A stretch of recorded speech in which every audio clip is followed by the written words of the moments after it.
Episode 1. The calm before the apocalypse. Bodies float in the stagnant water. Sirens wail in the distance as the August sun boils over a submerged city.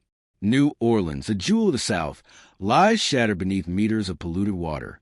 Thousands of people trapped on rooftops scream for help that doesn't come. This isn't a disaster movie. It's August 2005, and the United States has just witnessed one of its most devastating hurricanes not only destroy an entire city, but also reveal the deepest fractures in the nation. But the real story doesn't begin here, in the dirty water hell. It begins days earlier, when meteorologists spotted something ominous forming in the warm waters of the Atlantic, a tropical disturbance that would soon have a name, Katrina. What no one knew yet was that this hurricane wouldn't just bring wind and rain. It would bring the truth. August 23, 2005. The radar screens at the National Hurricane Center in Miami flicker with a new formation. Meteorologists routinely watch what appears to be just another tropical depression over the Bahamas. Tropical Depression 12. Nothing extraordinary for the Atlantic hurricane season. But in the warm waters of the Caribbean, something begins to change. The ocean surface temperature rises above 70 degrees Fahrenheit, the perfect fuel for stoking storms.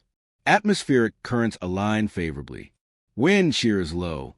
All the ingredients mix into a deadly recipe. The next day, August 24th, the depression intensifies. Winds reach 63 kilometers per hour.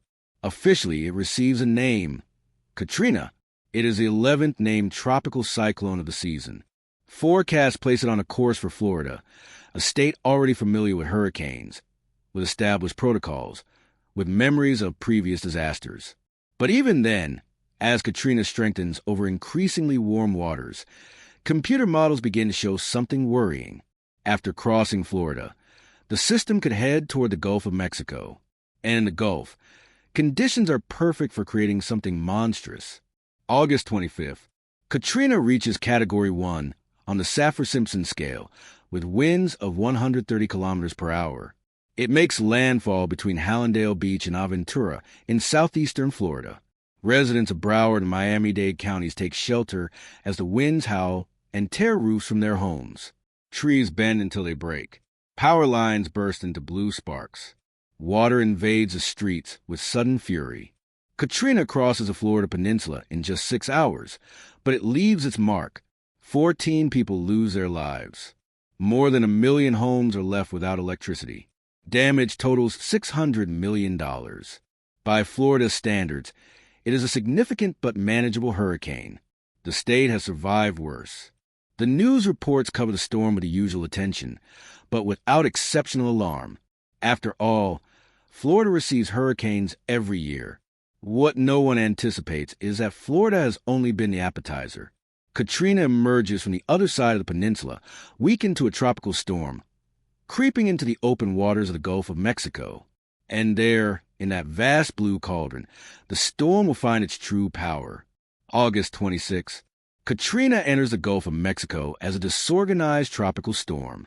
Winds have decreased to 100 kilometers per hour, but the conditions awaiting it are extraordinary.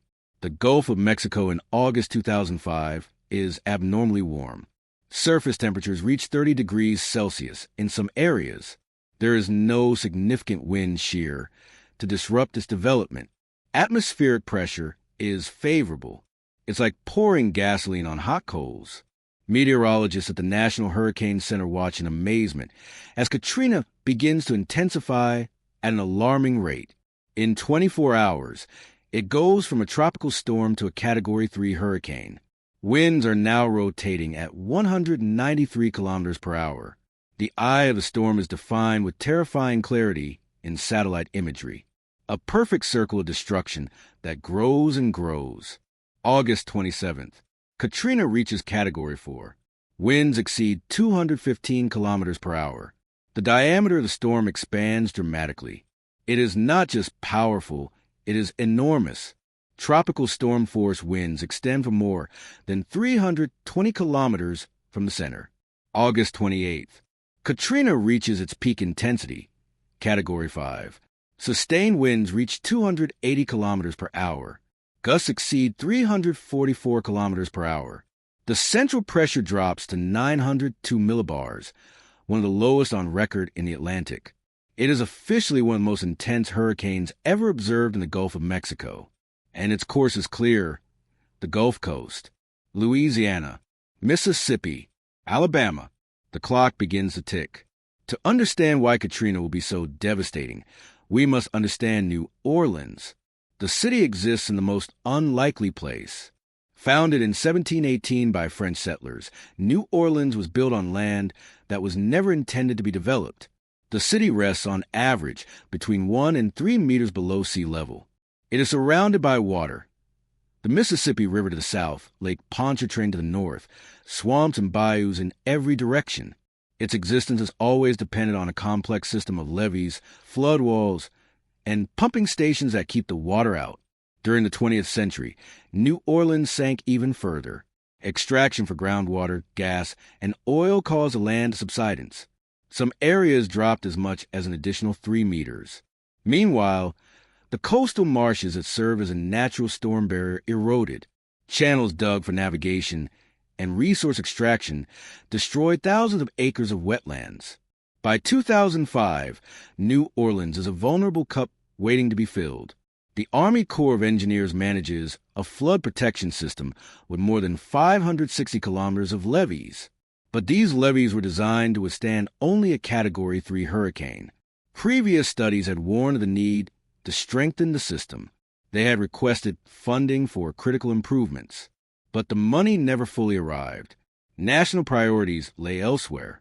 And now, a Category 5 hurricane is barreling straight toward this fragile city. The perfect storm is about to find the perfect victim. August 28th, early morning. The National Hurricane Center issues an unprecedented warning. The language is unusually direct, almost desperate. The meteorologist on duty writes words rarely used.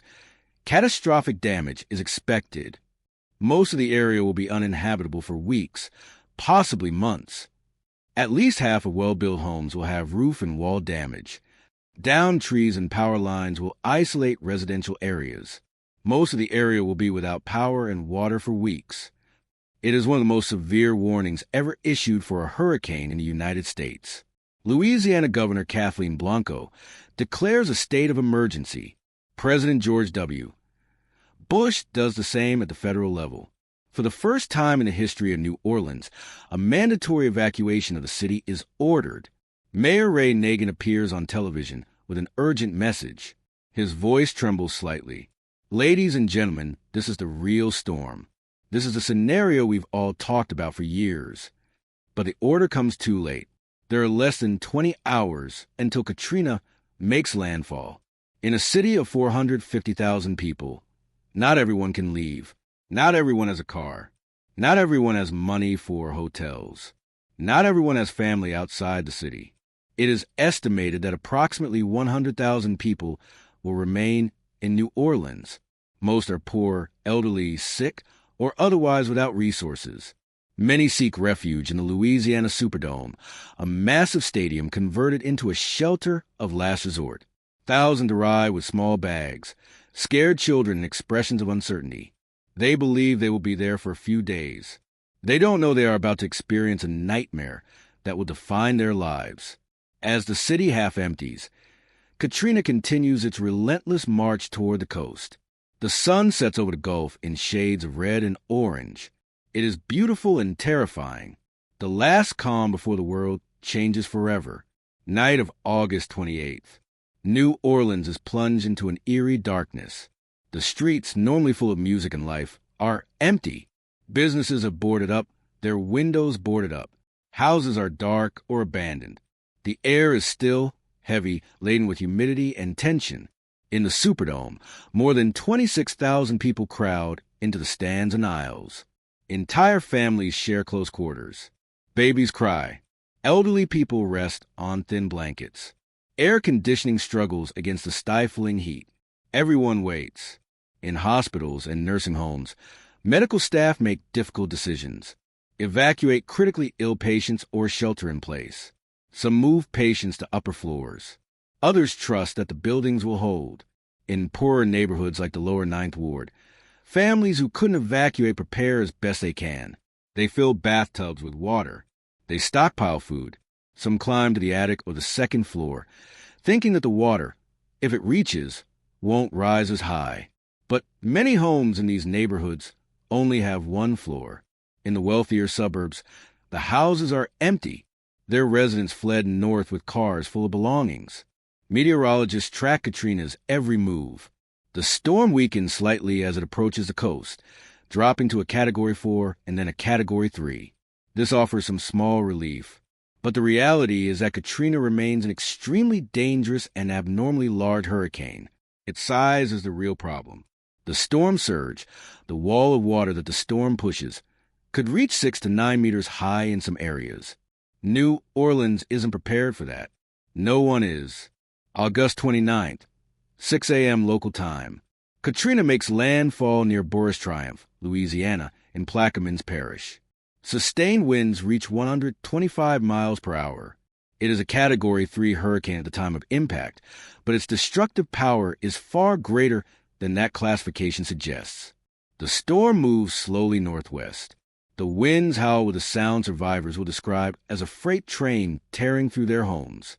Roofs are blown off like sheets of paper. Walls disintegrate. Old growth trees are uprooted. In New Orleans, the wind is ferocious but not unexpected. The city has survived similar winds before. The real enemy is not the wind. It's the water. As Katrina spins inland, it pushes a massive wall of water from the Gulf toward the coast. The storm surge invades coastal parishes with apocalyptic fury. Entire towns disappear beneath waves over 26 feet high. In some areas, water reaches the roofs of two-story buildings. People who took shelter in attics are trapped as the water rises and rises. Some manage to break through the roof and escape. Others don't. At the same time, Lake Pontchartrain, north of New Orleans, begins to overflow its banks. The lake's water is pushed southward by winds from Katrina's northeast quadrant. The lake breaks its boundaries and seeks out any weakness in the levee system protecting the city. And it finds many. Around 9 in the morning, the first reports come in. The levees are breaking. The Industrial Canal, which connects the Mississippi River to Lake Pontchartrain, suffers catastrophic breaches at multiple points. Water begins to flood the lower Ninth Ward, one of the poorest and majority-black neighborhoods in New Orleans. The flood wall of Canal 17, which connects Lake Pontchartrain to the city center, fails completely. A section more than 100 meters long collapses. 1 billion gallons of water per hour begin to flow toward the Lakeview and Gentilly neighborhoods. Residents who remain indoors hear a distant roar. Some assume it's the wind. Then they see the water. It comes in fast, rising inches per minute, then meters per hour. The streets become rivers. Cars float like toys. People run to second stories. Some are trapped on the first story and drown in their own homes. Families and addicts begin to realize with horror that the water will not stop rising. They break vents. They use axes, hammers, anything to knock holes in the roofs. They crawl outside in the rain and wind. They sit on the sloping roofs, clinging to chimneys and shingles as the water continues to rise beneath them. By midday, approximately 80% of New Orleans is underwater. Levels vary from 30 centimeters to 6 meters in some areas. The lower Ninth Ward is completely submerged. Lakeview is flooded. Gentilly is underwater. Mid-City is flooding. Only the highest elevations like the French Quarter, the Central Business District, and parts of Uptown remain relatively dry, but they are isolated, surrounded by water on all sides. The city is effectively divided into islands. There is no electricity, no running water, no communications. And the worst part, no one is coming to rescue them. Images begin to filter out to the outside world. News helicopters hover over an unrecognizable city. Where there were streets, there are now brown canals filled with debris. Thousands of people are trapped on rooftops, waving white shirts, signs spray painted with help. Cameras capture surreal scenes. Cars submerged up to windows. A tiger swimming. Escape from a zoo. Bodies floating in stagnant water. Houses ripped from their foundations float like drifting ships. News networks broadcast around the clock. The world watches in horror and disbelief. This is happening in America, not in a third world country after a tsunami, not in a nation without resources. In the United States of America, in the year 2005, a major city is submerged and its citizens abandoned. Reporters struggle for words. Some cry on camera. Comparisons to war zones don't capture the true nightmare, because in a war zone there are armies. There's an organized response. Here there is only abandonment. And while the world watches in the Superdome, the situation deteriorates into anarchy. The roof leaks. The bathroom doesn't work. There isn't enough food or water. Tens of thousands of people are trapped in unbearable heat, with no information, no visible hope. Some are starting to walk out. They wade through waist-deep water, dragging what little they have. They head for the convention center or simply any place that looks higher and drier. New Orleans has become an apocalyptic scene. And the question on everyone's mind is, where's the help? Episode 2, 72 Hours of Abandonment. August 30th, day 2 after impact. The sun rises over a drowned city. The water hasn't receded. In fact, it continues to seep through breaches in the levees. The pumps that would normally drain the city are flooded or without power. New Orleans is turning into a toxic lake, and no one is coming. The federal response is paralyzed by bureaucratic confusion and a lack of understanding of the magnitude of the disaster. FEMA, the Federal Emergency Management Agency, should be leading the rescue efforts, but its director, Michael Brown, seems disconnected from reality. In the days after, it will be revealed that Brown, an attorney with no prior emergency management experience, was appointed to the position primarily because of political connections. His previous experience included leading the International Arabian Horse Judges Association. Now he's in charge of responding to the worst natural disaster in modern U.S. history, and he's failing spectacularly. The chain of command is broken. Requests for aid from the state and city are lost in bureaucratic mazes. There's confusion about who has authority. The federal government? The state? The city? The military? While officials argue over jurisdictions and procedures, thousands of people are dying. Inside the Superdome, civilization is crumbling. 26,000 people share facilities designed for events lasting a few hours. 2 days have passed. The bathrooms are overflowing. Trash is piling up. The heat is unbearable, exceeding 37 degrees Celsius inside. There is no functioning air conditioning. Elderly people begin to suffer from dehydration and heat exhaustion. Babies cry incessantly. Mothers have no diapers or formula. Diabetics run out of insulin. Asthmatics have no inhalers. Sanitary conditions deteriorate into the medieval. Diseases begin to spread. Some refugees try to leave but find the gates guarded by National Guardsmen with confusing orders. Rumors spread faster than the truth. There's talk of rape in the restrooms, of murders, of gangs controlling sections of the stadium. Some of these rumors will turn out to be exaggerated or false. But in the darkness, fear, and desperation, they feel absolutely real. The people who sought refuge in the convention center face even worse conditions. This building was never designated as an official shelter. It has no supplies. It has no staff. Thousands simply arrived there because they had nowhere else. They are completely abandoned. Outside on the flooded streets, the situation is desperate. People trapped on rooftops are entering their third day without food or water. The tropical sun scorches above them. Some have been holding small children for more than 48 hours. Several elderly people are dying of exposure. Their bodies are carefully left on the rooftops, covered with sheets, while their families continue to wait for rescue that never comes. In the absence of an official response, ordinary citizens become heroes. Residents with fishing boats and kayaks begin improvised rescue operations. They navigate streets turned into canals, calling houses, searching for survivors. A group of Cajun fishermen from neighboring parishes organize what they call the Cajun Navy. Dozens of small boats advance toward the flooded city. They break windows. They climb onto rooftops. They pull entire families from the water. They transport the elderly, children, pets. They don't ask for permission. They don't wait for orders. They simply save lives. The U.S. Coast Guard emerges as one of the few official agencies responding effectively. Its helicopters perform more than 3,000 rescues in the first few days. Pilots fly 12 to 16-hour missions. Rescuers in baskets are repeatedly lowered onto rooftops to extract survivors. Many of these rescuers will later describe that they had never seen anything like this on U.S. soil. Scenes they would expect in international disaster zones, not in Louisiana. But even with these heroic efforts, there are too many people and too few rescuers. Helicopters can only carry a limited number of people per trip. Small boats fill up quickly. The decisions are heartbreaking. Who to rescue first? The family with babies? The elderly person alone in a house? The larger group on a more unstable roof? Every choice means someone else must wait. And waiting can mean dying. As the hours pass without significant aid, some areas of New Orleans begin to experience a breakdown of civil order. In neighborhoods where stores are flooded or abandoned, desperate people break windows to steal water, food, diapers, and medicine.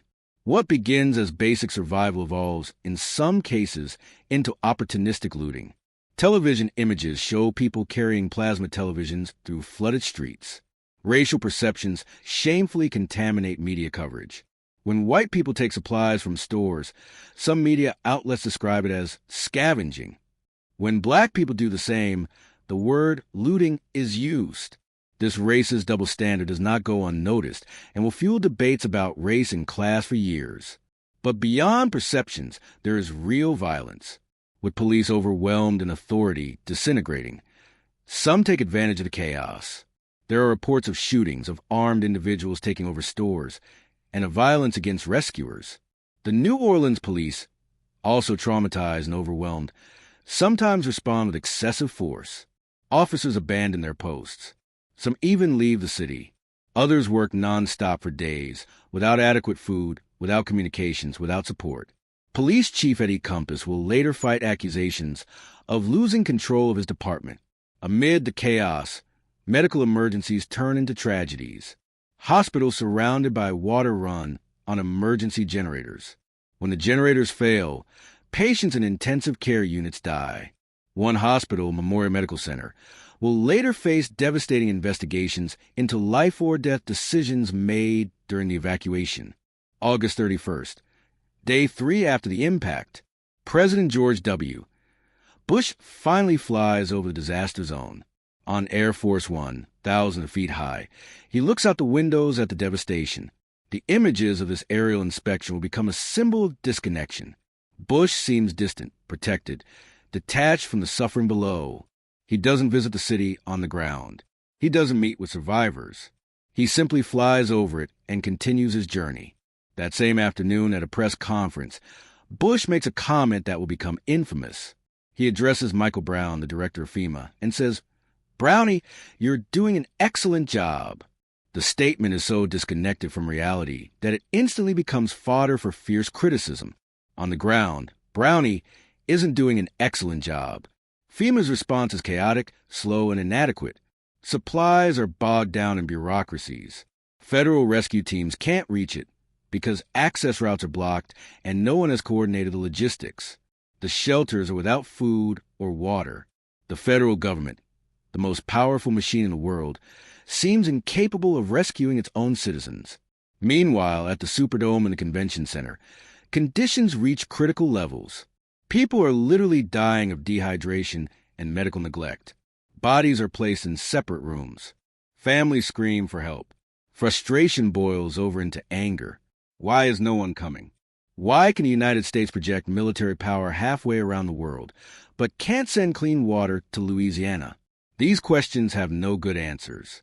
September 1st, day 4. Finally, a massive evacuation operation is mobilized. Buses begin arriving at the Superdome. One by one, slowly and painfully, the 26,000 people are transported out of the city. Some go to the Houston Astrodome in Texas, others to shelters in Arkansas, Tennessee, Georgia. Families are separated without any registration system. Children lose parents in the chaos. Elderly people are put on buses without knowing where they're going. It is a disorganized, desperate, chaotic evacuation. But at least they are getting out. The convention center is also evacuated. The images are heartbreaking. People who have waited in inhumane conditions for 4 days finally board buses, carrying garbage bags with their only belongings. Some weep with relief. Others stare with empty eyes, traumatized beyond tears. As the shelters empty, the rescue operation in the city continues. But it is becoming more complicated. The stagnant water is becoming more toxic every day. The mix of floodwater, sewage, industrial chemicals, and spilled gasoline creates a poisonous soup. People wading through it develop skin infections. Rescuers must wear protective gear. Decomposing bodies in the water pose public health risks. The entire city reeks of death and decay. And thousands more are still trapped, waiting. Some have been on rooftops for 5 days. 5 days under the brutal August sun, without food, without clean water, watching their neighbors die one by one, wondering if anyone even remembers they exist. Fox News reporter Shepard Smith broadcasts from an elevated highway bridge in New Orleans. Behind him, thousands of people are sheltering on the exit ramp. He has been reporting nonstop for days. His voice finally cracks on camera. This is the United States of America. These are people with nothing, and we are failing them. His words resonate with millions watching the tragedy unfold. CNN reporter Anderson Cooper confronts Louisiana Senator Mary Landrieu during a live interview. She tries to thank officials for their efforts. Cooper interrupts, visibly upset. "Excuse me, Senator. I have to tell you, for the last 4 days I've seen bodies in the streets. Do you know how many people are dying? We don't have time for thank yous." It is an unprecedented moment in broadcast journalism. Reporters abandon the pretense of neutrality. The disaster is too great. The government failure is too obvious. Kanye West, the rapper, appears at a benefit telethon for Katrina victims. He goes off script, looking directly into the camera. He says, "George Bush doesn't care about black people." The statement explodes in the media. It's controversial, crude, and furious. But it captures the rage many African Americans feel when they see the images. Most of those abandoned in New Orleans are black and poor. The slow response seems to reveal something deeper about who matters in America and who doesn't. These voices, from reporters, celebrities, and ordinary citizens, articulate what millions think. This shouldn't be happening. Not here. Not like this. National outrage grows like a tidal wave. Polls show President Bush's approval rating dropping dramatically. Confidence in FEMA plummets. The questions multiply. How could the system fail so completely? Why did it take so long to respond? Were race and class factors in the abandonment? Would it have been different if this were a wealthy white city? September 2nd, Day 5. Finally, the U.S. military arrives in force. Thousands of National Guard and active duty Army troops deploy in New Orleans. Military vehicles roll down the elevated freeways. Black Hawk helicopters fill the skies. Water and food distribution stations are set up at strategic points. The operation has a name, Joint Task Force Katrina. Lieutenant General Russell Honoré assumes command of military operations. He's a Louisiana native, a man of commanding presence and direct style. When he arrives in New Orleans and sees soldiers pointing guns at desperate survivors, he explodes. Put those guns down. These are people who need help, not enemies. His approach changes the dynamic. Troops begin distributing supplies instead of patrolling combatively. Rescues accelerate.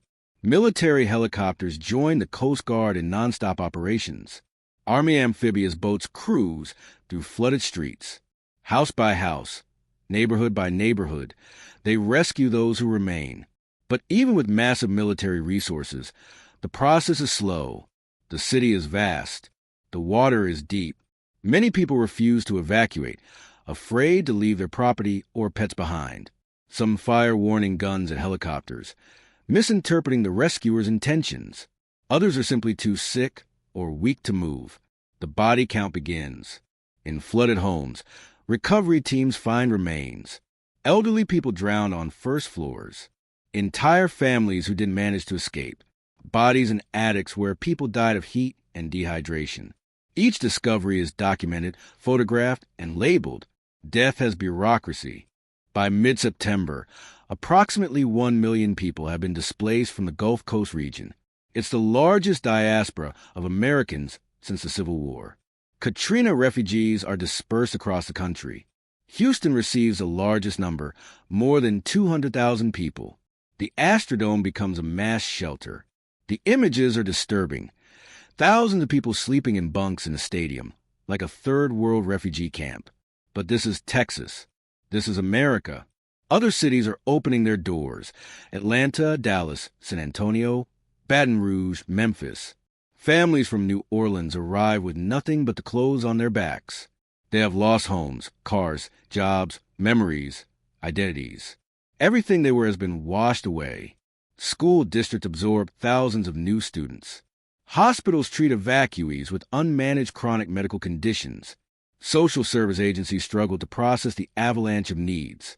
The government distributes $2,000 debit cards for immediate expenses. It's not enough to rebuild lives, but it's something. The stories of family separation are devastating. In the chaos of the evacuation, children were separated from their parents. The National Center for Missing and Exploited Children is processing thousands of reports. Some cases will take weeks to resolve. Extended families that lived together for generations are now scattered across a dozen states. Community, the social network that defined life in New Orleans, is shattered. The question everyone faces is, can we go back? Will there be anything to go back to? As the water finally begins to recede, slowly pumped out of the city for weeks, the full scale of the disaster is revealed. 80% of New Orleans was underwater.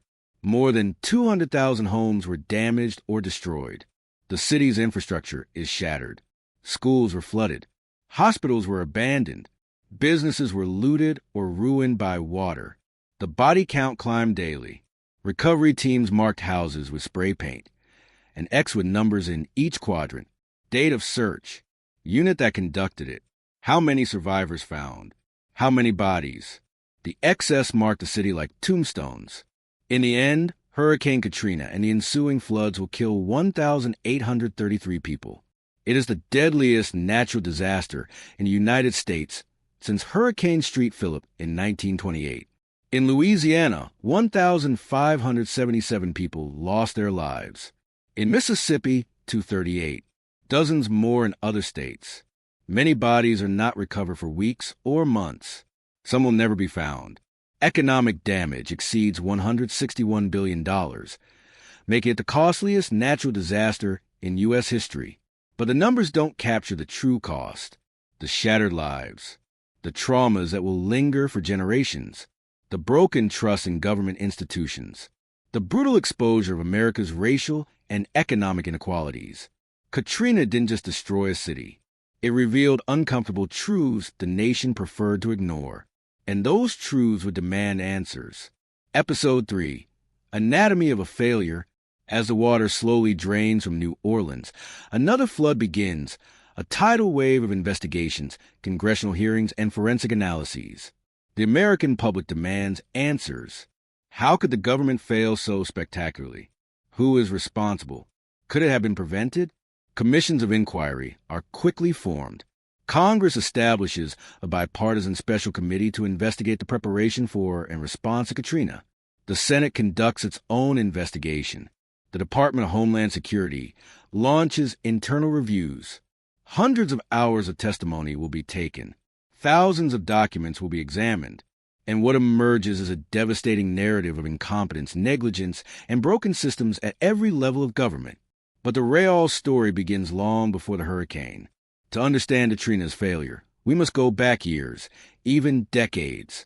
We must examine how a vulnerable city was slowly abandoned, how warnings were ignored, how priorities were misplaced. We must look at the levees that failed and ask why they were never reinforced.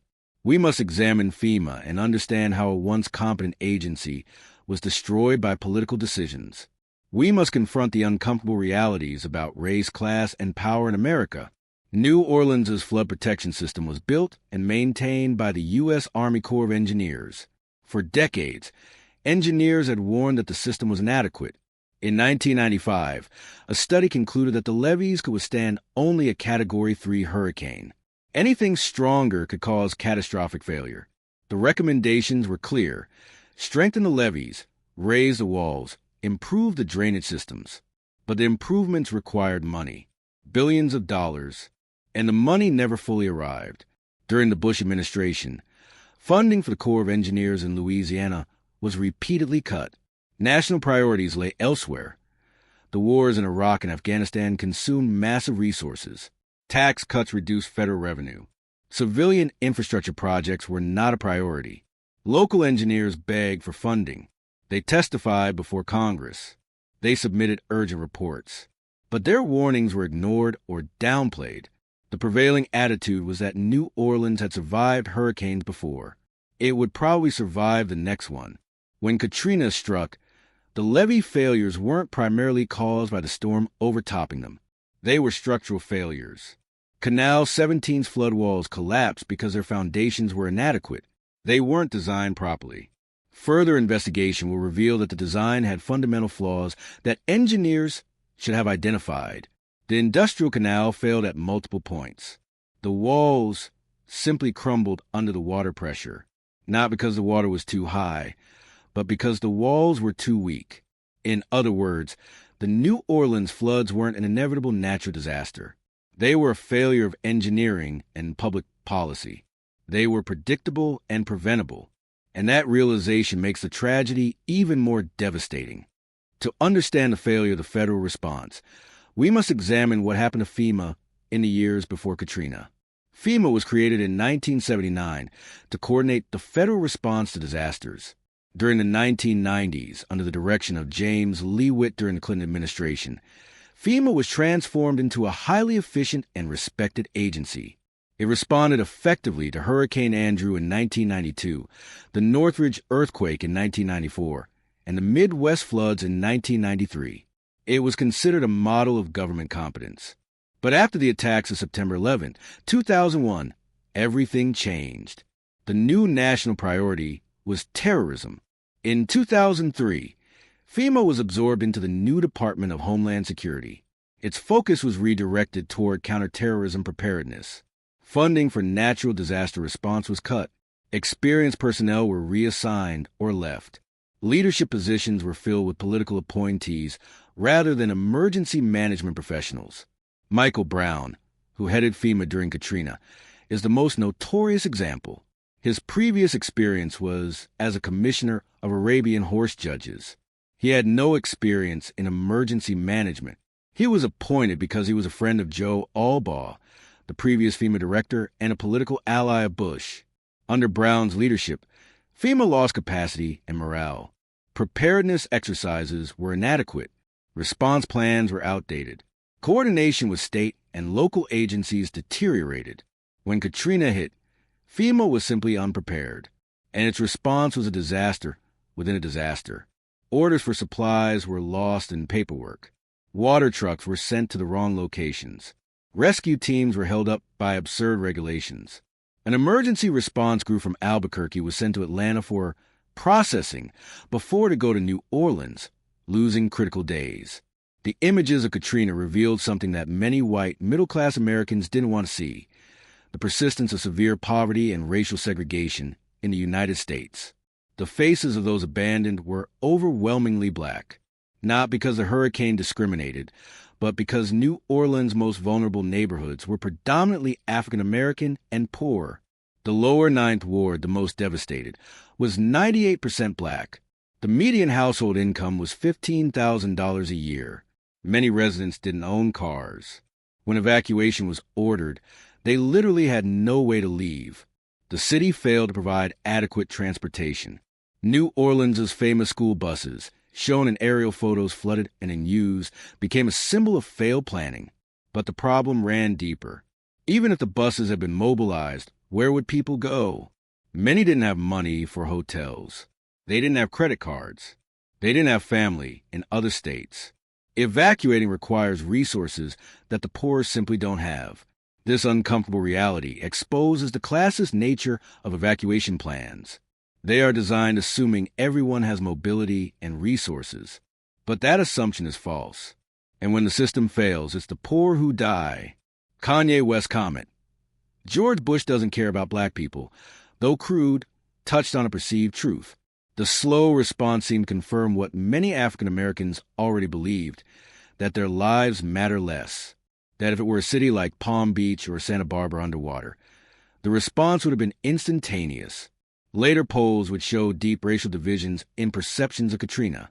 Majorities of African Americans believed that race was a factor in the slow response. Majorities of whites did not. This divide itself reveals the different realities of the American experience. One of the most fundamental failures during Katrina was communication, or more precisely, the complete lack of it. When the floods hit, New Orleans' communication system completely collapsed. Cell phone towers lost power. Landlines were cut off. Local radio and television stations went off the air. Police and emergency services lost their radio systems. First responders couldn't communicate with each other. Residents couldn't call for help.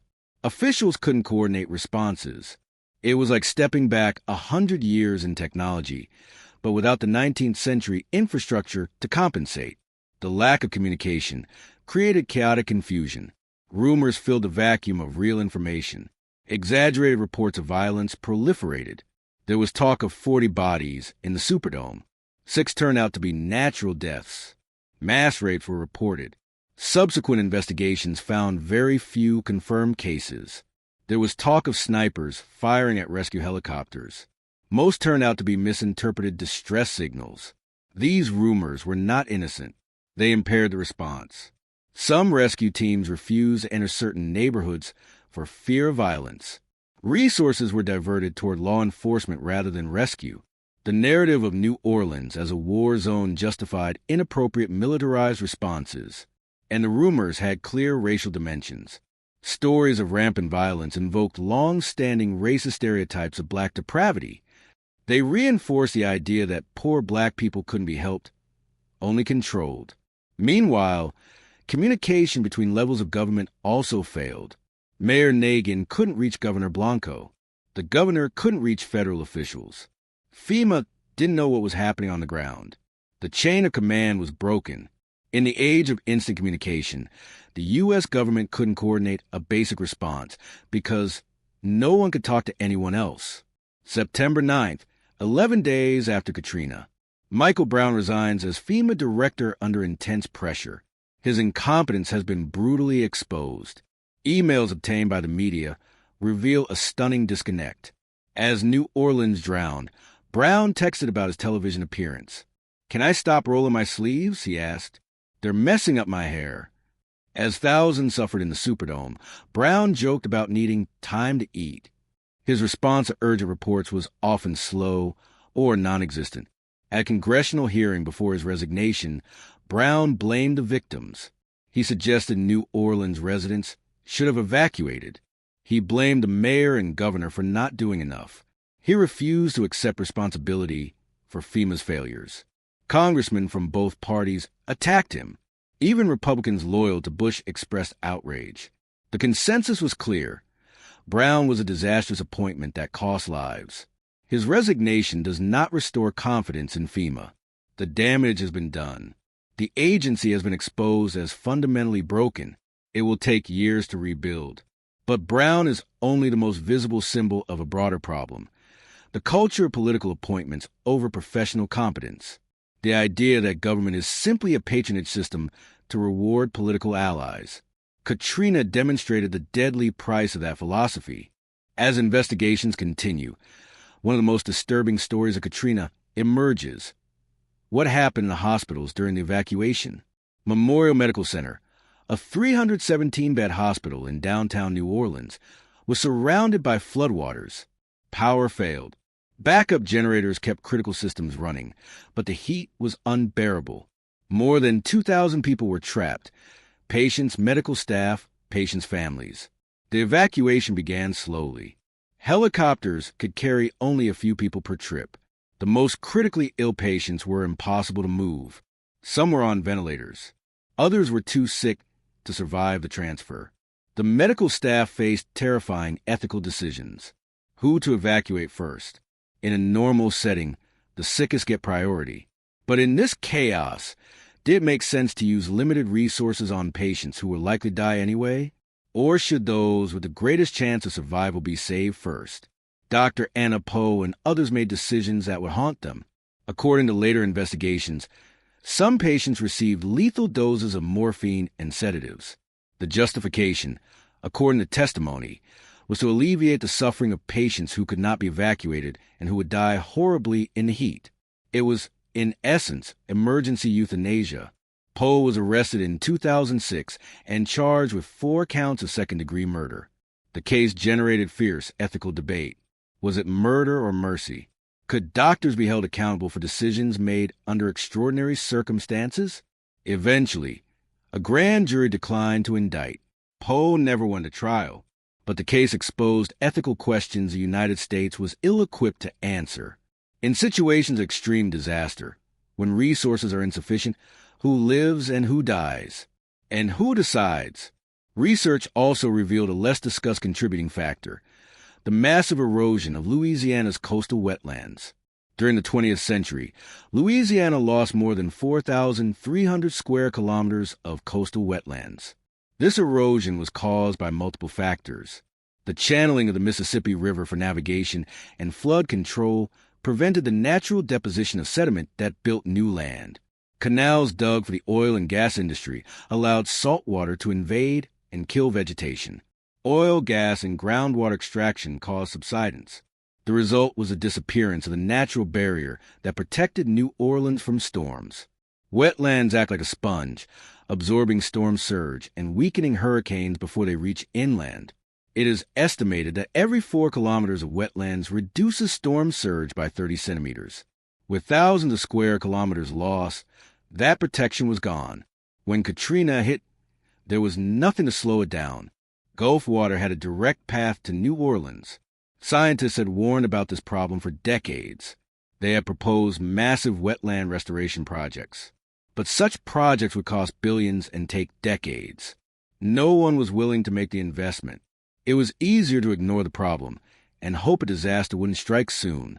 Katrina demonstrated the price of that neglect, and it raised broader questions about climate change and coastal vulnerability. Louisiana isn't the only place where land is disappearing. America's coastlines are shifting. Sea levels are rising. Hurricanes are intensifying. How many other New Orleans are waiting to be flooded? As the investigative reports are published, a depressing pattern emerges. Almost everything that went wrong during Katrina had been predicted. In July 2004, a year before Katrina, FEMA conducted a simulation exercise called Hurricane Pam. The scenario was a Category 3 hurricane hitting New Orleans. The exercise predicted breached levees, massive flooding, hundreds of thousands of refugees, overwhelmed government response. All the elements of Katrina were anticipated. The exercise recommendations were clear: develop improved evacuation plans, reinforce levees, preposition supplies, improve communications. But the recommendations were not implemented. There was no funding. There was no political will. The exercise was shelved and forgotten. When Katrina hit, it was as if the rehearsal had never happened. Nor was Katrina without immediate warnings. Meteorologists provided accurate forecast days in advance. The National Hurricane Center's warning was remarkably clear. Officials had time to act, but they did not do so adequately. Evacuation orders came late. Shelter plans were inadequate. Interagency coordination failed. The most depressing lesson of Katrina is that knowledge and warning are not enough. Knowledge must be translated into preparation. Warnings must result in action, and that requires political will, dedicated resources, and competent leadership. Katrina exposed the lack of all of these elements. And the question that remains is, has the United States learned these lessons?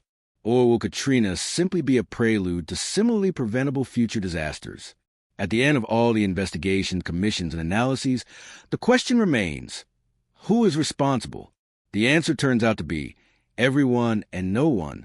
Mayor Ray Nagin was criticized for not using school buses to evacuate residents without transportation, but he also acted with limited resources and delayed warnings. Governor Kathleen Blanco was criticized for not seeking federal aid more aggressively, But she also battled an unresponsive federal bureaucracy. President Bush was criticized for appointing incompetent officials, cutting infrastructure funding, and responding slowly. But he also inherited systems and problems that had existed for decades.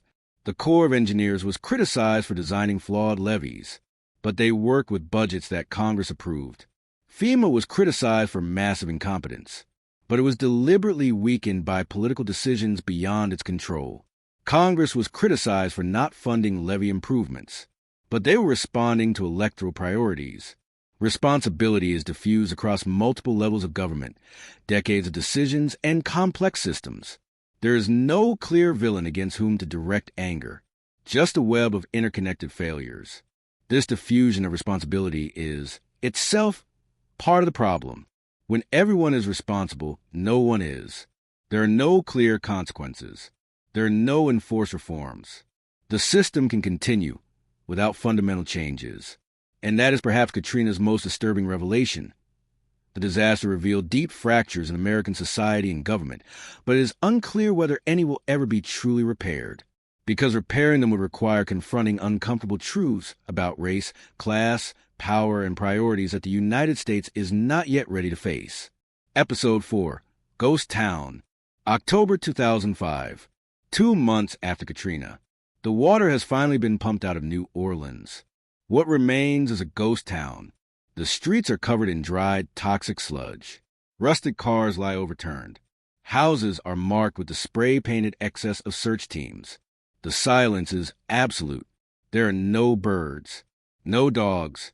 There is no sound of human life, only the wind blowing debris through empty streets. Authorities begin allowing residents to return to assess their properties. They arrive in small groups, driving down freeways where directional signs are still bent from Katrina's wind. They enter a city they no longer recognize. Neighborhoods are destroyed. Houses that housed family for generations are now uninhabitable husks. Black mold covers the walls. Floors are buckled. Appliances are overturned and ruined. The smell is indescribable. Mold, rot, chemicals, death. A lifetime's possessions are ruined. Photo albums destroyed by water. Family furniture covered in mud. Irreplaceable memories lost forever. People walk through what were once their homes with dazed expressions. Some are crying. Others are too shocked to shed tears.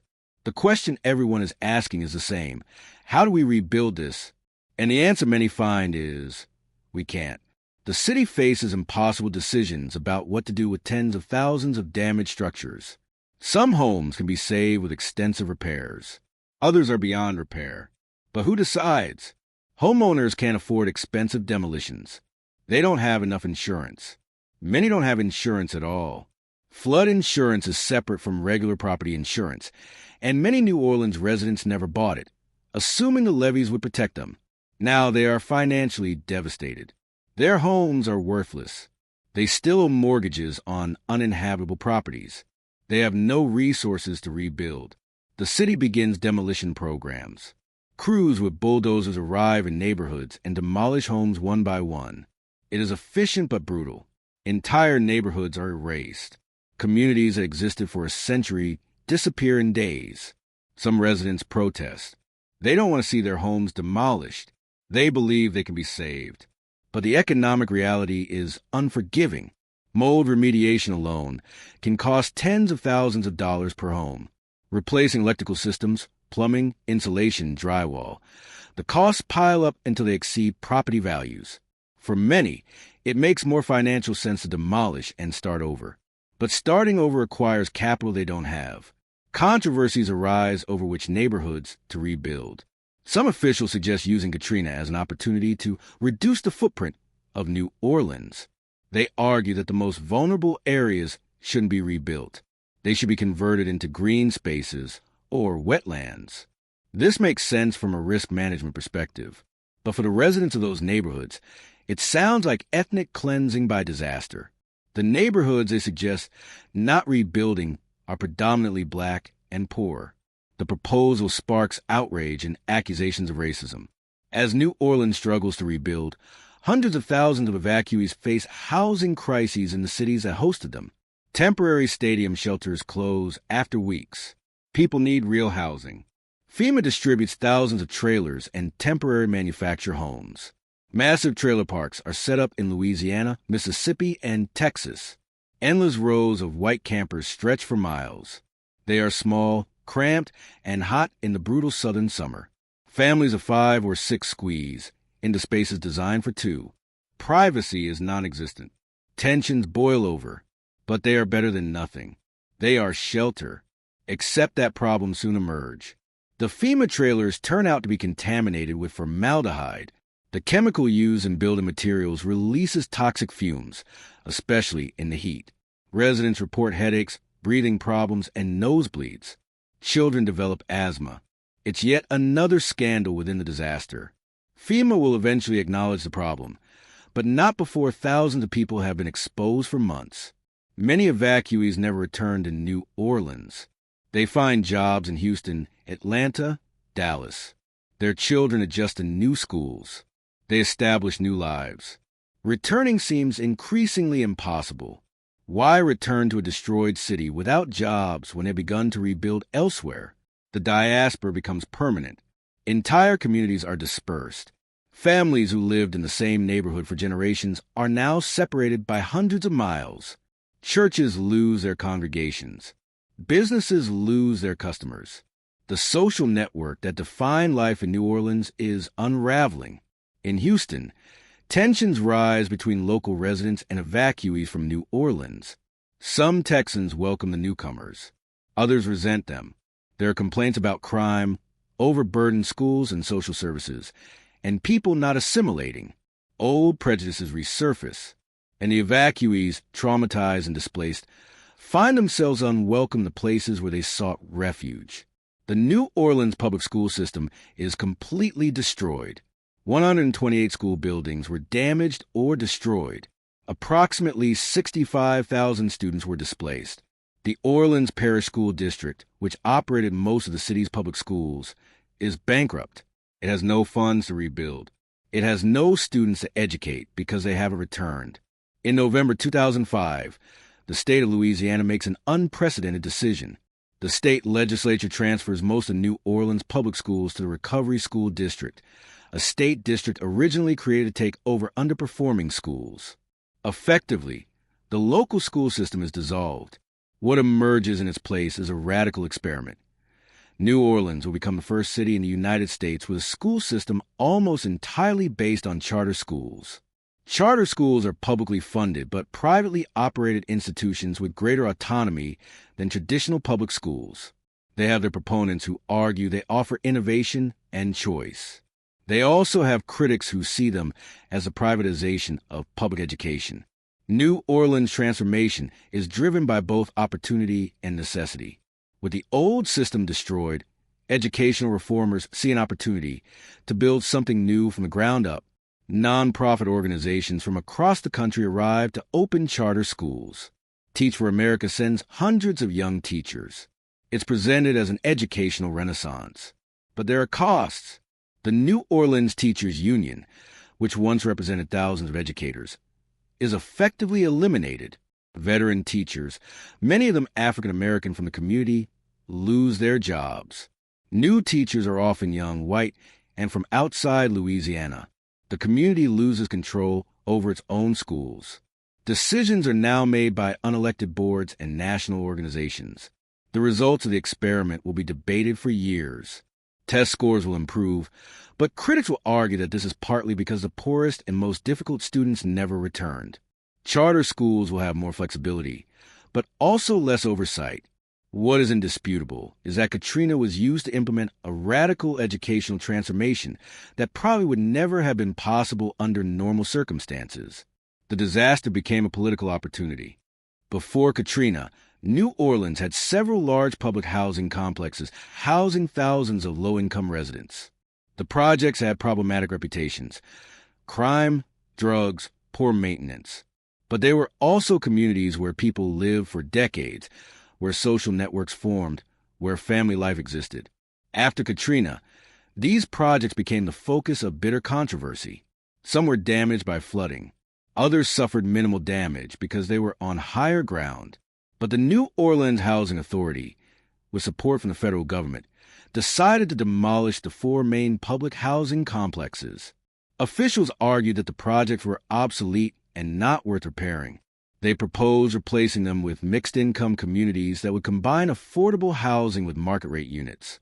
But residents and activists saw something different. Another example of using a disaster to permanently displace New Orleans' poor black people. The projects that suffered minimal damage were being demolished anyway. Thousands of affordable housing units would disappear in a city that desperately needed housing. December 2007. Protests erupt as the city council votes on demolition. Demonstrators, many former residents of the projects, fill City Hall. Police arrest dozens. The council votes for demolition. It's an ugly scene that captures the racial and class tensions that Katrina exposed but didn't resolve. The demolitions proceed. The projects are torn down. In their place eventually emerge mixed communities that look better, have less crime, but also have far less affordable housing. Many of the original residents never return. There is no place for them in the New Orleans. Critics argue that Katrina was deliberately used to remake New Orleans as a whiter, wealthier city, to eliminate the poor under the guise of rebuilding. Proponents argue they are simply improving troubled neighborhoods and creating more sustainable communities. The debate will never be resolved. But the outcome is clear. New Orleans' population changed dramatically. The city that emerges after Katrina is demographically different from the one that existed before. New Orleans' economy before Katrina depended on several pillars: tourism, the seaport, the oil and gas industry, and a vibrant small business sector. After the storm, all are in crisis. Tourism collapses. Who wants to visit a devastated city? Hotels are damaged. Restaurants are closed. The French Quarter, though relatively undamaged, is empty. Conventions are canceled. Mardi Gras 2006 is reduced and somber. New Orleans' brand as a holiday destination is tarnished by images of destruction. It will take years to recover. The port faces similar challenges. Facilities are damaged. Workers are displaced. Businesses are wondering if New Orleans is still viable as a logistics hub. Some are considering moving operations to other ports. But small businesses face the hardest hit. Family-owned restaurants that have operated for generations can't reopen. They don't have enough insurance. They don't have capital for repairs. Their customers are gone. Their employees are scattered. Neighborhood stores, laundromats, hair salons, auto repair shops, all the businesses that form the economic fabric of community, disappear. Entrepreneurs face wrenching decisions. Do they spend their life savings trying to rebuild in a city with an uncertain future? Or do they cut their losses and start over elsewhere? Many choose the latter. The number of black businesses in New Orleans drops dramatically. This is no accident. Black business owners were less likely to have adequate insurance, less likely to have access to loans, less likely to have the resources to weather the financial storm. The structural inequalities that existed before Katrina were amplified afterward. Some see opportunity. Outside entrepreneurs move in to fill the void. National chains replace local businesses. Developers buy up properties for pennies on the dollar. New Orleans becomes a frontier for disaster capitalism. Fortunes are made on the ruins, but the community that existed before is lost in the process. Charity Hospital, founded in 1736, was one of the oldest continuously operating hospitals in the United States. It primarily served the poor of New Orleans. Approximately 70% of its patients were uninsured. It was a teaching hospital affiliated with Tulane University and LSU. It was a vital institution for the community. Katrina flooded the lower floors of Charity Hospital. The power failed. Patients were evacuated in a dramatic operation that took days. But after the water receded, the building remained closed.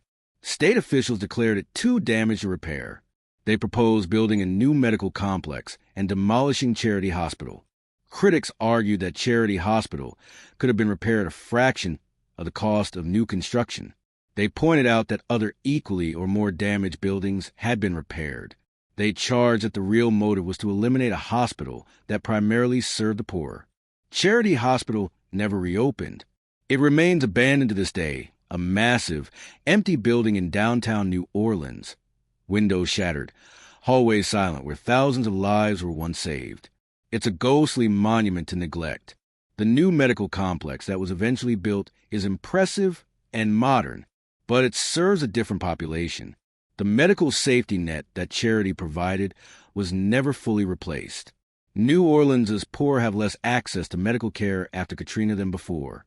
Life expectancy decreased. Infant mortality increased. Katrina didn't just kill during the flood.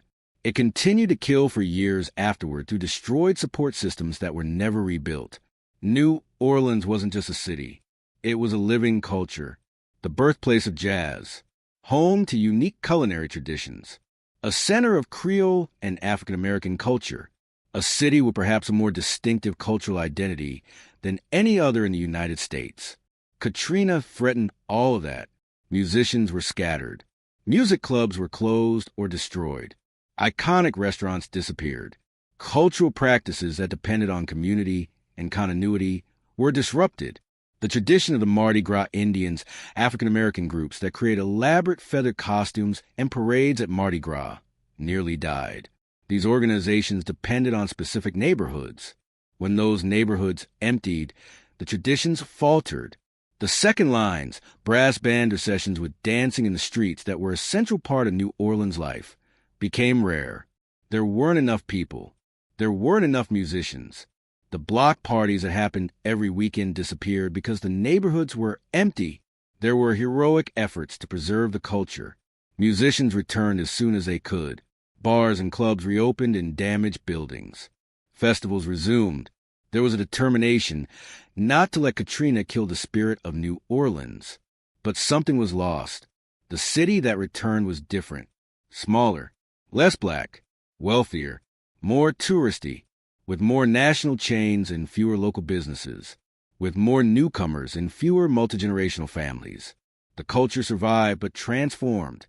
Some argue it's a natural evolution. Cities always change. Others lament that what is unique and irreplaceable about New Orleans is being diluted, that the city is becoming a Disneyfied version of itself, peddling a culture that no longer lives organically. By 2006, the numbers tell the story of New Orleans' transformation. Before Katrina, the city's population was approximately 454,000. By 2006, it had fallen to 220,000. More than half the population is gone. And those who left were not a representative cross-section. The African American population fell disproportionately. Before Katrina, New Orleans was 67% black. By 2006, it is approximately 59% black. In absolute numbers, the black population fell from 300,000 to approximately 130,000. The white population fell less proportionally. The Hispanic population actually increased with construction workers arriving for rebuilding jobs. The poorest neighborhoods lost the most population. The lower Ninth Ward went from 14,000 residents to approximately 3,000. Some neighborhoods lost 90% of their population. Meanwhile, less damaged areas, generally wealthier and whiter, recovered faster. The result is a demographically different city. Whiter, richer, smaller.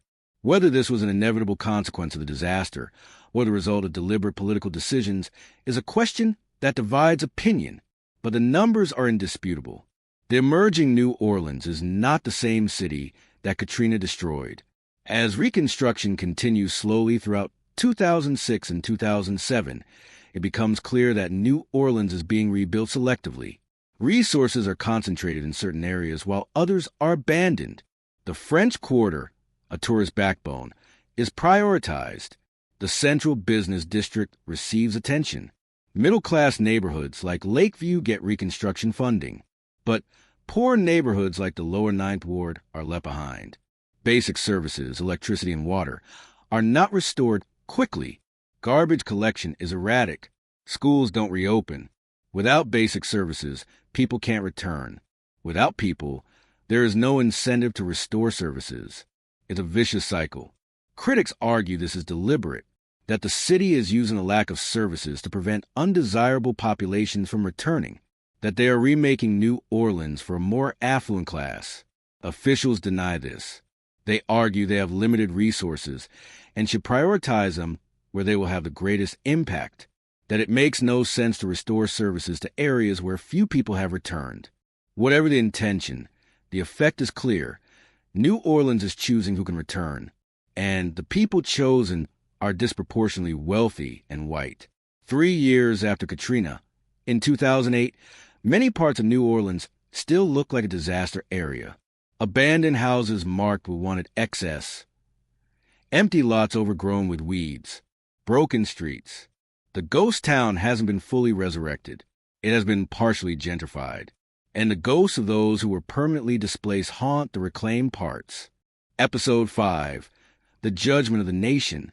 Katrina forced America to have a conversation about race it had been avoiding.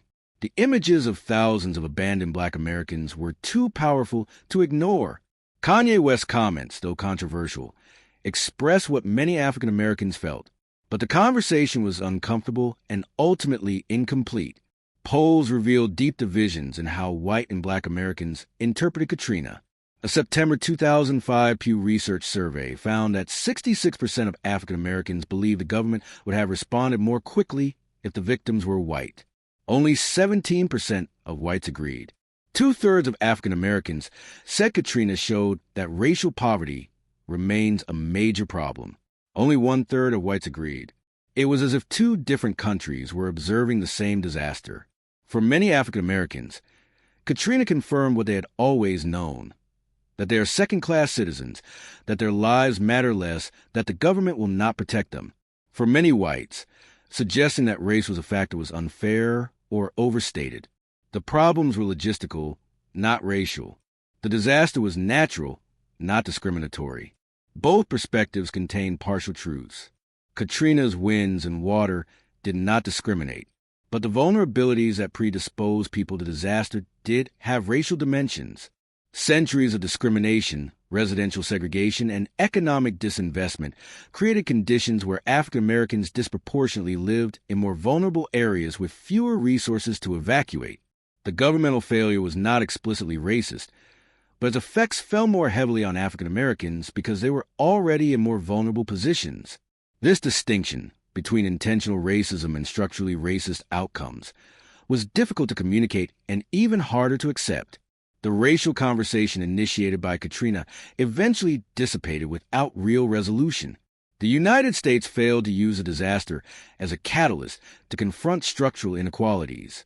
Instead, the country reverted to familiar patterns of denial and division. Katrina's financial numbers are staggering. Total damages are estimated at $161 billion, making it the most expensive natural disaster in American history up to that point.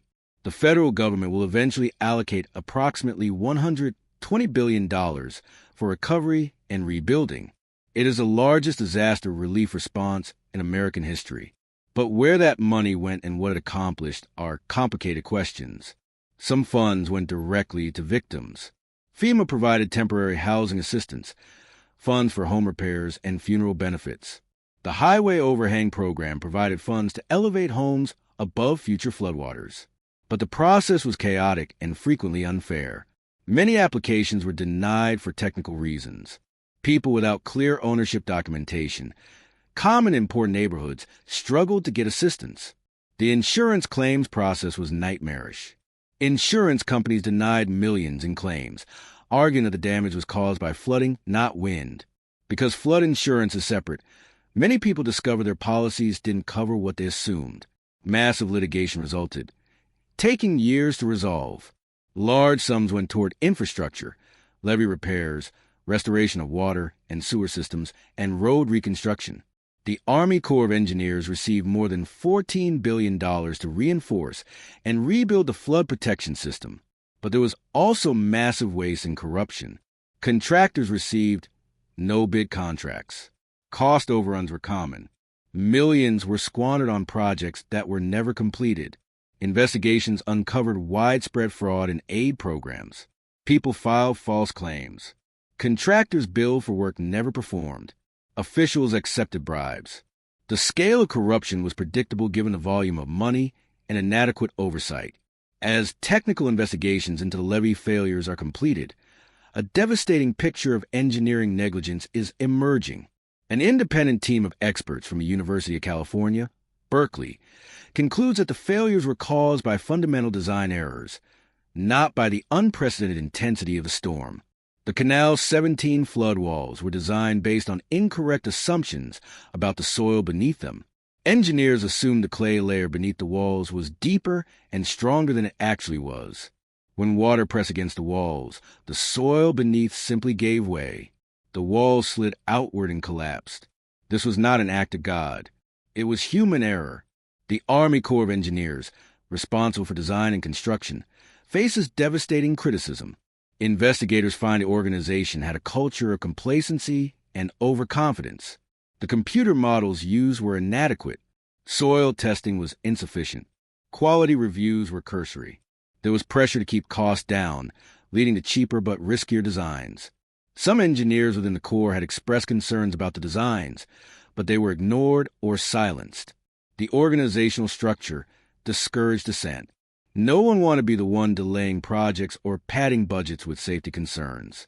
In 2008, a federal judge ruled that the Corps was guilty of negligence in maintaining the Gulf Intracoastal Ship Channel, known as MRGO. This channel, dug in the 1960s to facilitate commercial navigation, eroded protective wetlands, and channeled Katrina's storm surge directly into New Orleans neighborhoods. The judge concluded that the Corps knew MRGO was dangerous, but failed to act to mitigate it. However, under the doctrine of sovereign immunity, the federal government cannot be sued for damages. The victims win in the court of public opinion, but receive no compensation. It is an empty moral victory. The Corps eventually acknowledges mistakes and promises reforms. But the acknowledgement comes too late for the 1,833 who died and the hundreds of thousands who lost everything. After Katrina, Congress finally approves the billions it had denied before the disaster. The Army Corps of Engineers receives more than $14 billion to rebuild and strengthen New Orleans' flood protection system. It is the largest civil infrastructure project in American history. The new system is designed to withstand a hurricane with a 1% chance of occurring in any given year, what engineers call a 100-year storm. It is a significant improvement over previous standard, but it still does not protect against the most extreme hurricanes. The new levees are taller, stronger, with better foundations. Massive concrete walls are built. Giant floodgates are installed that can be closed when storms approach. Enormous pumping stations with redundant power backup are constructed. The project takes years. Workers pour millions of cubic meters of concrete. They drive thousands of pilings deep into the ground. They build structures that are supposed to withstand nature's worst ravages. By 2011, 6 years after Katrina, the new system is substantially complete. The Corps of Engineers proudly presents it. New Orleans finally has protection it should have had decades earlier. But questions remain. Is the 100-year standard sufficient when climate change is intensifying hurricanes? What happens when the 200-year or 500-year storm hits? Will the commitment to maintenance last? Or, as before Katrina, will priorities and funding be diverted elsewhere? And fundamentally, does it make sense to rebuild such a vulnerable city? Or should Katrina have signaled that some areas simply cannot be protected long-term? These philosophical questions are never truly answered. The United States chooses to rebuild because abandoning a major city is unthinkable. But the choice is more emotional than rational, more political than scientific. While New Orleans dominates the media attention, other areas devastated by Katrina receive less attention but suffer greatly. The Mississippi coast was hit by the most powerful storm surge. Cities like Biloxi, Gulfport, and Pass Christian were devastated. The storm surge reached 8 to 9 meters in some areas, higher than in Louisiana. Entire coastal neighborhoods were erased. Nothing remained except concrete slabs where homes had once stood. Old growth trees were uprooted. Floating casinos in the Gulf were tossed inland like toys. The destruction was total and utter. Mississippi lost 238 people in Katrina. In per capita terms, its loss was proportionally as great as Louisiana's. But Mississippi received a fraction of the media attention. There was no drama of broken levees and flooded city, only direct and brutal destruction from wind and water. Alabama suffered as well. Mobile, and the Alabama coast experienced significant storm surge and wind damage. But again, the Alabama stories were overshadowed by the New Orleans narrative. This disparity in attention had practical consequences. Donors gave generously to New Orleans. Relief organizations flocked there. Celebrities visited and published about New Orleans. Meanwhile, small towns in Mississippi and Alabama struggled to rebuild with far less outside aid. There was also a feeling among some in Mississippi that Louisiana received disproportionate attention because it had failed to protect its own city. Mississippi was battered by the natural storm. Louisiana was battered by human failures on the levees. The second story was more dramatic, more shocking, more newsworthy. But for the families of Mississippi who lost everything, the distinction didn't matter. Their suffering was just as real. Katrina had a seismic political impact that resonated for years. George W. Bush's presidency never fully recovered. His approval rating, already damaged by the Iraq War, fell further after Katrina. The image of him looking down from Air Force One, detached from the suffering, became a symbol of his presidency. The famous photograph of him with Michael Brown, telling him, "You're doing an excellent job," as people died, was used repeatedly by political opponents. Katrina became a benchmark for governmental incompetence. Michael Brown became a political pariah. His name, Brownie, became synonymous with incompetent appointments. He spent years trying to rehabilitate his reputation with limited success. Governor Kathleen Blanco decided not to seek re-election in 2007, recognizing that her handling of Katrina had irrevocably damaged her political capital. Mayor Ray Nagin won re-election in 2006, largely with support from white voters who appreciated his straightforward style during the crisis. But he, too, would later be embroiled in corruption scandals related to Reconstruction contracts. He was sentenced to prison in 2014. In the 2006 midterm elections, Democrats gained control of Congress for the first time in 12 years. Katrina was a significant factor. Voters punished Republicans for the failure of the federal government. The 2008 presidential elections saw a renewed focus on government competence. Barack Obama made rebuilding trust in government a central issue.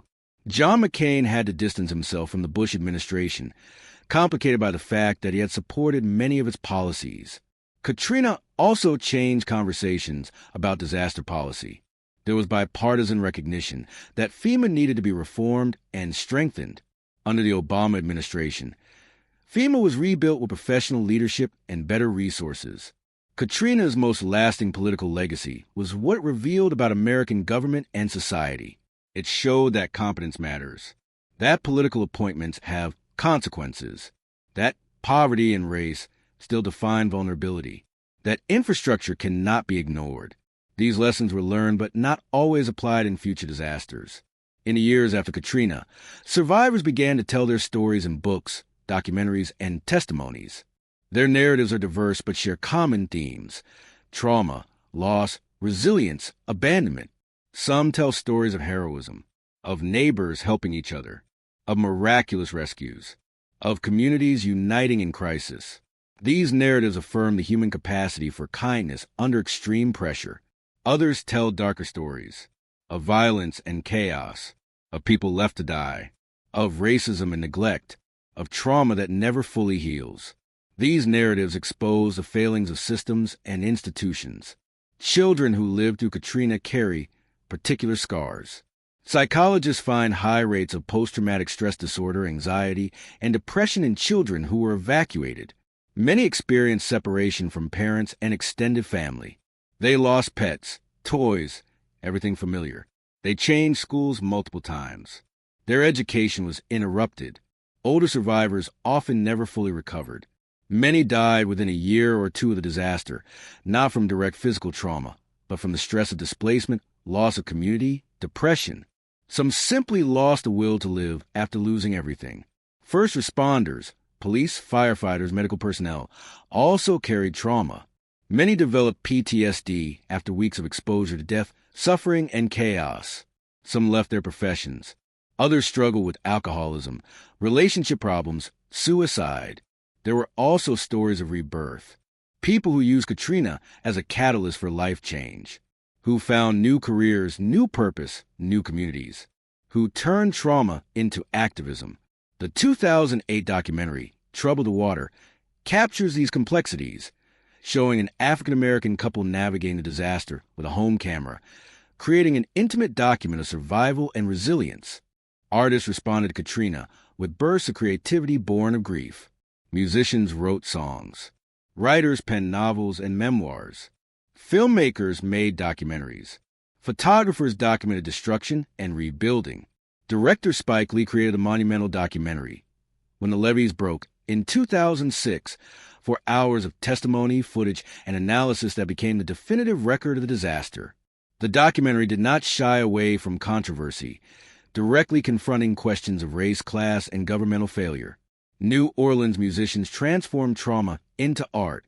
Rapper Juvenile's album From the Plantation to the Penitentiary includes Get Ya Hustle On, an anthem of post-Katrina resilience. Fats Domino, the 87-year-old rock and roll legend who was rescued from his flooded home, returned to New Orleans and continued performing. Randy Newman wrote Louisiana 1927 years before Katrina about the Mississippi River flooding, but the song took on painful new meaning. She sang it at benefit concerts with tears streaming down her face. Writers struggled to capture the scale of the tragedy. Mississippi native novelist Jessamine Ward wrote the National Book Award-winning Salvage the Bones about a black family navigating Katrina. Journalist Dave Eggers wrote Zytown, a nonfiction narrative about a Syrian-American in New Orleans during and after the storm. Visual artists created memorials and protests. Abandoned houses became canvases. Murals appeared throughout the city. Art installations transformed debris into commentary. The Lower Ninth Ward Living Museum preserved damaged houses as permanent testimony. This artistic impulse served multiple purposes: processing trauma, preserving memory, political protest, affirming that New Orleans and its people would not be forgotten. Art became a form of resistance against erasure and forgetting. Every year, August 29th becomes a day of remembrance in New Orleans and beyond. Anniversaries mark both progress and lingering grief. The first anniversary in 2006 finds the city still in crisis. Large areas remain empty. Tens of thousands have not returned. Ceremonies are somber, focused on the dead and missing. The fifth anniversary in 2010 shows significant but incomplete recovery. The population has grown to approximately 340,000, still well below pre-Katrina levels. The new levee system is nearly complete, but many neighborhoods remain devastated. The 10th anniversary in 2015 brings retrospectives and analysis. The city has fundamentally changed. It is smaller, demographically different, economically restructured. There's debate about whether it is better or simply different, whether rebuilding represents progress or displacement. Each anniversary also brings a death count, not just the 1,833 who died directly, but those who died later from related causes. Suicide, illness exacerbated by stress and displacement, accidents during rebuilding. The true human cost is impossible to fully calculate. Remembrance ceremonies become ritual. Names are read aloud. Bells are rung. Candles are lit. There is a human need to mark tragedy, to ensure the dead are not forgotten, to find meaning in suffering. But there is also tension. Some residents want to move on, not be perpetually defined by disaster. Others feel that forgetting is betrayal. This tension between remembrance and renewal is never fully resolved. 20 years later, certain questions about Katrina remain without satisfactory answers. Could it have been prevented? Technically, yes, if the levees had been designed and built correctly, if adequate funding had been provided, if the warnings had been heeded. But this requires assuming political will and priorities that didn't exist. Why was the response so slow? A combination of incompetence, broken bureaucracy, poor communication, incorrect assumptions about the scale of the disaster, and possibly implicit bias about who deserved urgent help. But disentangling these factors and assigning relative weight remains controversial. Was Katrina a racial disaster? Not in the sense that the hurricane discriminated. Yes, in the sense that pre-existing vulnerabilities had racial dimensions, and the impacts fell disproportionately on African Americans. But recognizing this requires acknowledging the structural racism that many prefer to deny. Should New Orleans have been rebuilt? Pragmatically, there are arguments against rebuilding such a vulnerable city in an era of climate change and rising sea levels. But culturally, historically, emotionally, abandonment was unthinkable. There is no purely rational response. What have we learned? Some improvement in disaster preparedness and response. FEMA was reformed. The levees were rebuilt. But subsequent disasters, particularly Hurricane Maria in Puerto Rico in 2017, suggest that many lessons were not truly learned. Systems remain broken. Vulnerabilities persist. Political will is still lacking. Katrina remains a warning, not fully heeded. Episode 6. The New Orleans that emerged. August 2015. 10 years after Katrina. The New Orleans that exists now is simultaneously familiar and strange. The French Quarter is still the French Quarter, with its wrought iron balconies and music spilling from clubs. Bourbon Street still attracts drunken tourists. The streetcar still rattles down St. Charles Avenue. But look closer, and the transformation is evident.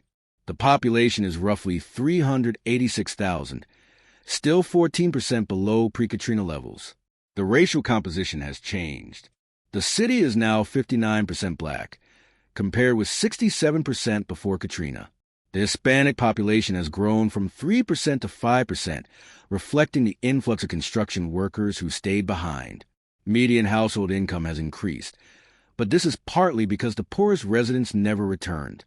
Economic inequality has deepened. The economy has restructured.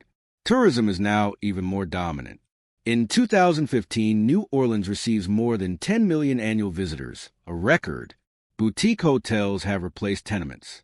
Restaurants increasingly cater to tourists rather than locals. Airbnb has transformed entire neighborhoods, converting residential homes into short-term rentals. Residents complain that they're being squeezed out by tourism. The charter school system is now dominant. Approximately 90% of public school students attend charter schools. It is the most privatized system in the United States. The results are mixed. Test scores have improved, but critics argue that charter schools expel problem students and create de facto segregation. Crime remains a persistent problem. New Orleans consistently ranks among the most violent cities in the United States. The homicide rate is among the highest in the nation. Poverty, youth unemployment, and dysfunctional justice systems contribute to cyclical violence. The lower Ninth Ward, the neighborhood most devastated by Katrina, tells the most complex story of rebuilding. 10 years later, large sections remain empty. Where homes once stood, there are now lots covered in tall grass. The streets have deep potholes. Light poles don't work. At night, the neighborhood is dark and quiet. It's optically apocalyptic. The population, which was 14,000 before Katrina, is now roughly 3,000. More than 75% of the residents never returned. The homes that remain are a mixed bag. Some beautifully rebuilt by homeowners determined to return. Others still damaged, abandoned, awaiting demolition. The Brad Pitt movie, Make It Right, built more than 100 new homes designed to be sustainable and flood-resistant. They are architecturally striking, elevated on stilts, with green technology. But they have struggled. Some developed defects. Maintenance costs are high. And they didn't address the fundamental problem. Without services, jobs, and community, homes alone don't recreate a neighborhood. There's also a history of resilience. Some residents never left or returned quickly. They rebuilt their homes with their own hands. They organized neighborhood associations. They fought for basic services. They created community gardens on vacant lots. They refused to let their neighborhood die. But it is a tiring battle. Residents are aging. Young people are not returning. Schools have never reopened locally. The nearest grocery store is miles away. It is a food desert. Getting medical services requires a long commute. Public transportation is limited. Daily life is a constant struggle. The unanswered question is, does the lower Ninth Ward have a future?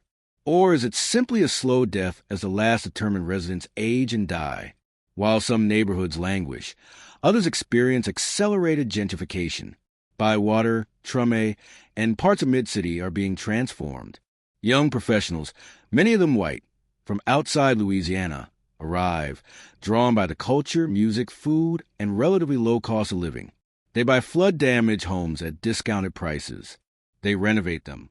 They open cafes, galleries, and studios. These newcomers are often well-intentioned. They love New Orleans. They want to be part of its renewal. They contribute to the local economy. They support musicians and artists. But their arrival has consequences. Real estate prices rise. Property taxes skyrocket as neighborhoods are revalued. Longtime residents, often low-income and African-American, can't afford to stay. They are forced to move. It's market displacement. Businesses that serve local communities for decades close, replaced by businesses catering to middle-class tastes and budgets. Traditional music clubs become hipster bars. Laundromats become microbreweries. Mom-and-pop grocery stores become gourmet markets. The culture that attracted newcomers is being changed by their presence. New Orleans is becoming a more generic version of itself, less distinctive, more like Portland or Austin or Brooklyn. Long-time residents express bitterness. Katrina displaced people by force. Now market forces are completing the job, displacing those who returned. It is, in the words of some activists, ethnic cleansing by gentrification. Newcomers often don't understand this perspective. They don't see themselves as gentrifiers. They're just people looking for affordable housing in a city they love. But intention doesn't negate the impact. Tourism has always been important in New Orleans, but after Katrina, it becomes absolutely dominant. The city doubles down on visitors. New hotels are built. Entire neighborhoods are remade for tourist consumption. Frenchman Street in the Marigny transforms from a local strip of music clubs into a major tourist destination. Every night, thousands of visitors fill the clubs to hear live jazz. It's good for musicians who have larger audiences. But the atmosphere changes. What was organic becomes a gig for tourists. The tourist economy creates jobs, but mostly low-wage jobs in hospitality and services. Servers, bartenders, and cleaners, all the jobs that sustain tourism, pay little and offer few benefits. Workers struggle to pay rent in the increasingly expensive city they serve. There are also cultural costs. Mardi Gras, once a local celebration with profound meaning, becomes even more commercialized. Halloween in the French Quarter becomes a massive event attracting 100,000 visitors, many more interested in drinking than culture. The city becomes a continuous performance of itself. Locals feel like they're living in a theme park. Authenticity, the ineffable quality that made New Orleans unique, is being diluted. And there's the irony. Tourists come to experience New Orleans' unique culture, but their massive presence is destroying that culture. It's a fundamental contradiction that no one has resolved. The city needs tourism dollars to survive economically, but relying too heavily on tourism risks turning New Orleans into a caricature of itself, the Disneyland of the South. Music is the lifeblood of New Orleans, but musicians are increasingly struggling to survive in the post-Katrina city. Rent has risen dramatically. A musician who paid $400 a month for an apartment before Katrina now faces $1,200 or more. For musicians who earn a regular income from gigs, this is unsustainable. Many have been forced to move to suburban parishes with lower rents. They spend hours driving to gigs. They are disconnected from the musical community that fuels creativity. Others have left New Orleans entirely. Music clubs are also struggling. Property taxes are rising. Noise regulations are more strictly enforced as newcomers complain about the music that attracted them in the first place. Historic clubs are closing. Some musicians are adapting by targeting tourists. They play music that visitors expect. When the Saints go marching in for the 30th time that week, it pays the bills, but it is artistically unsatisfying. Others refuse to compromise. They maintain artistic integrity but struggle financially. Younger generations of musicians face different barriers. The cost of living makes the apprenticeship period difficult, where young musicians traditionally work day jobs while practicing their craft. Family and community networks that passed on musical traditions are broken by displacement. There are efforts to preserve musical culture. Nonprofit organizations offer grants to musicians. Educational programs teach jazz and traditional music to young people, but it's a struggle against larger economic forces. The question is whether New Orleans can maintain its musical identity or whether it will become a museum of what it once was, performing traditions that no longer live organically. By 2015, it is impossible to discuss the future of New Orleans without discussing climate change. The realities are alarming. Sea level is rising. Projections suggest a rise of 1 to 2 meters by 2010. Louisiana is losing approximately 1 football field of coastal land every hour to erosion and subsidence. Hurricanes are intensifying. The warm waters of the Gulf provide more energy to storms. Scientists predict that while individual hurricanes may not become more frequent, the most intense, Category 4 and 5, hurricanes will become more common. New Orleans is caught between multiple converging threats: sea level rise, land subsidence, loss of protective wetlands, storm intensification. It's a mathematical equation that ultimately does not add up to survivability. There are adaptation efforts. Louisiana's Coastal Master Plan, updated in 2017, proposes $50 billion in projects over 50 years to restore wetlands and strengthen flood protections. But even with full implementation, some areas cannot be saved. The plan includes painful acknowledgement of strategic retreat from unsustainable areas. Some coastal residents will have to be relocated. Their communities will disappear beneath the waves. It is a preview of a future where climate change forces mass migration. Isle Jean Charles in Louisiana is becoming the first test case of climate relocation in the United States. New Orleans itself faces existential questions. Can it survive in the long term? Or was Katrina simply a prelude to more devastating future disasters? Should there be limits to how many times the nation rebuilds such a vulnerable city? These questions are rarely discussed openly because the implications are too disturbing. But they underlie all planning, all discussions about investment and infrastructure. The elephant in the room is that New Orleans may not be sustainable in the 22nd century. Episode 7, The Disasters That Followed. After Katrina, there were promises that the United States would learn from its failures, that preparedness would improve, that broken systems would be repaired, that the vulnerable would be protected. Some changes did occur. FEMA was reorganized. The National Incident Response System was overhauled. Coordination protocols between levels of government were improved. But when the next major disaster hits, it becomes clear that many lessons were not truly learned. October 2012, Hurricane Sandy hits the East Coast, devastating parts of New York and New Jersey. Storm surge floods the New York City subway system. Coastal neighborhoods are destroyed. 65,000 homes are damaged or destroyed. 147 people die. The parallels with Katrina are eerie: aging and inadequate infrastructure, vulnerable populations in flood zones, chaotic initial response. Although FEMA is functioning better than it was during Katrina, there are still significant problems. Thousands are left without power for weeks in the November cold. Residents of public housing projects are stranded in unheated buildings. Reconstruction is slow and uneven. New York is wealthier than New Orleans and is recovering faster. But underlying vulnerabilities remain. Coastal infrastructure remains at risk. Climate adaptation plans are underfunded. In August 2006, just 1 year after Katrina, Hurricane Ernesto causes flooding in Virginia. In September 2008, Hurricane Ike devastates Galveston, Texas. The storm surge reaches 16 feet. More than 100 people die. Damage exceeds $37 billion. In October 2018, Hurricane Michael hits the Florida Panhandle as a Category 5 hurricane. It is one of the most intense hurricanes to make landfall in the United States. Mexico Beach is almost completely destroyed. 16 people die. September 2017. Hurricane Maria hits Puerto Rico as a Category 4 hurricane. Sustained winds reach 250 kilometers per hour. The storm barrels across the island for 8 hours. The devastation is total. The power grid completely collapses. The entire island, 3.3 million people, is left without electricity. The communications system fails. Roads are blocked by debris. Bridges collapse.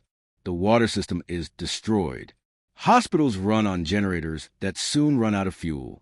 It's Katrina multiplied, and the federal response is, if anything, worse. President Donald Trump initially downplays the disaster. It takes days to send significant aid.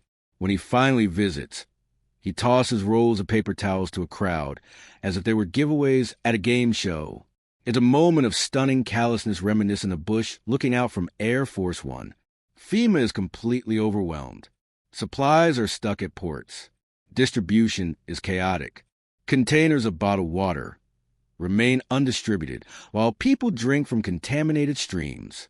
The military takes weeks to deploy in force. The Trump administration blames the Puerto Rican government for the slow response. It makes comments about the island's debt, as if that were relevant to the humanitarian disaster. There is a clear sense that Puerto Rico, a U.S. territory whose residents are U.S. citizens, is being treated as less important than the mainland states. Power restoration takes 11 months. It is the longest blackout in U.S. history and the second longest in world history. During those months, people die from lack of medical equipment requiring electricity. The elderly die from heat. Diabetics die without refrigeration for insulin. The government initially reports 64 deaths. Later research estimates the true mortality cause to be approximately 2,975 excess deaths. It is deadlier than Katrina. And as with Katrina, the victims are disproportionately poor, elderly, and marginalized. The response of Maria demonstrates that the lessons of Katrina were not learned, or they were learned but ignored. The same systemic failures, the same political insensitivity, the same racial and class divisions all reappear 12 years later. 2017 isn't just a year of Maria. It's nightmarish hurricane season, producing multiple catastrophic disasters. August 2017. Hurricane Harvey stalls over Houston, Texas, for 4 days. It dumps historic amounts of rain, more than 150 centimeters in some areas. It is the most extreme rainfall from any tropical cyclone on record in the United States. Houston floods massively. 300,000 structures are inundated. 500,000 cars are destroyed. 39,000 people seek shelter in evacuation sites. 108 people die. Damage reaches $125 billion, the second most expensive after Katrina. Harvey exposes how Houston, like New Orleans, recklessly built on floodplains. Decades of uncontrolled development turned water-absorbing wetlands into impermeable concrete. When extreme rain comes, there is nowhere for it to go. The city becomes a lake. In September 2017, just weeks after Harvey, Hurricane Irma hits Florida as a Category 4 hurricane. It is one of the most powerful Atlantic hurricanes on record, with sustained winds of 295 kilometers per hour. The Florida Keys are devastated. More than 6 million people lose power, the largest blackout in Florida's history. 134 people die. Damage exceeds $50 billion. 3 catastrophic hurricanes in one season, Harvey, Irma, and Maria. Combined damage exceeds $265 billion. The total death toll exceeds 3,200 people. It is a season that confirms the worst predictions about climate change and hurricane intensification. Hurricanes dominate media attention, but they are not the only costly disasters. Flooding in the interior of the United States is also worsening. Spring of 2019. Historic rainfall and melting snow caused massive flooding along the Missouri and Mississippi rivers. It is the most destructive flood event in modern Midwestern history. More than 560 kilometers of levees are breached or overtopped. Approximately 5 million hectares of farmland are underwater. Agricultural losses exceed $10 billion. For people die. The images are staggering. Entire cities submerged, only the roofs of houses visible. Major roads turned into rivers. Farm animals drowning by the thousands. For farmers, it is financial devastation. Crops are lost. The soil is too saturated to plant. Livestock die. Many will never recover economically. It is another example of failing infrastructure. The levees along the Missouri were built decades ago. They were not designed for more extreme modern precipitation patterns. Like the levees in New Orleans, They needed upgrades that were never funded. And as with Katrina, warnings were ignored until it was too late. The floods of 2019 demonstrate that the problem is not specific to the coast. The entire United States faces aging infrastructure inadequate for a changing climate. Levees are failing. Dams are aging dangerously. Drainage systems are inadequate. Bridges are collapsing. Power grids are fragile. The country has deferred maintenance and investment for decades. Katrina was an early warning, but the alarm was sounded silently without addressing the underlying problems. While the East and South face flooding and hurricanes, the West burns. California experiences increasingly devastating wildfire seasons. November 2018. The Camp Fire destroys the town of Paradise, California. It is the deadliest wildfire in California history. 85 people die. More than 18,000 structures are destroyed. The entire town is erased. Survivors describe apocalyptic scenes. Dark orange skies at midday, melted cars, people stuck in traffic evacuating as flames overtake them. Many victims are elderly who could not evacuate quickly enough. The parallels of Katrina are eerie. Vulnerable populations left behind. Inadequate warnings. Poor infrastructure, in this case aging power lines that started the fire. Overwhelmed response. November 2019. The Kincaid Fire in Sonoma County forces the evacuation of 180,000 people. October 2017. The Tubbs and Atlas fires destroy entire neighborhoods in Santa Rosa. 22 people die. August and September 2020. California experiences the worst fire season in its recorded history. More than 1,650,000 acres burn. 33 people die. The sky over San Francisco turns apocalyptic orange for days. Ash falls like snow. Air quality reaches levels among the most dangerous recorded anywhere in the world. As with hurricanes, climate change is making fires worse. Warmer temperatures dry out vegetation. Droughts last longer. Fire seasons are extended. Areas that previously didn't burn are now vulnerable. And, as with Katrina, vulnerable populations suffer disproportionately. The elderly die because they can't evacuate. The poor lose everything because they don't have insurance. Low-wage workers lose jobs when businesses close. March 2020. COVID-19 hits the United States.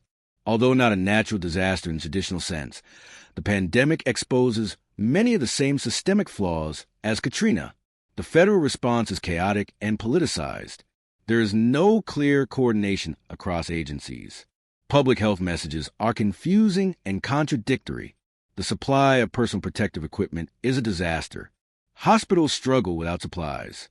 Healthcare workers die from lack of basic equipment. It's FEMA and the New Orleans levees all over again.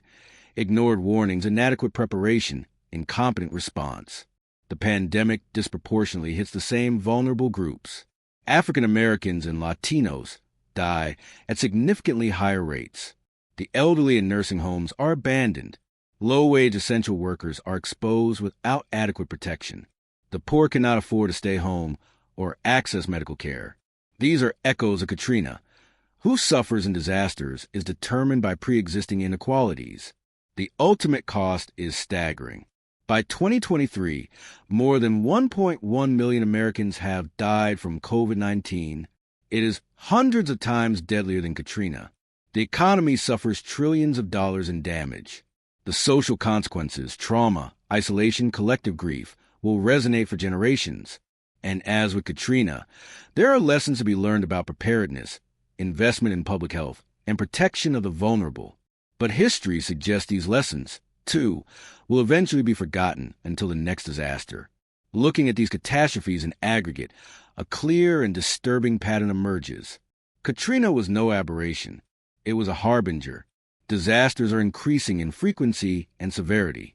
The four costliest hurricanes in American history, Katrina, Harvey, Maria, and Sandy, all occurred in the last 18 years.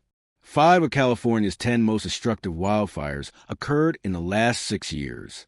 100-year floods now occur every few years in many areas. Extreme temperatures routinely break records. Climate change is loading the dice toward more frequent and intense disasters. But climate change is only part of the story. The other factors that made Katrina so devastating also persist: aging and inadequate infrastructure. America's levees, dams, bridges, power grids, and water systems are deteriorating. The American Society of Civil Engineers gives U.S. infrastructure a grade of C-. It estimates that fixing the infrastructure would cost more than $4 trillion. The money isn't being spent. Development in at-risk areas. People continue to build in floodplains, coastal zones, and fire-prone areas. Local governments approve development because it generates taxes. Home buyers assume insurance or government aid will bail them out. But when disaster strikes, the cost of taxpayers is massive. Structural inequalities, poverty, race, age, and immigration status still determine who suffers the most in disasters. The vulnerable are more exposed to risk, less able to evacuate, and less able to recover.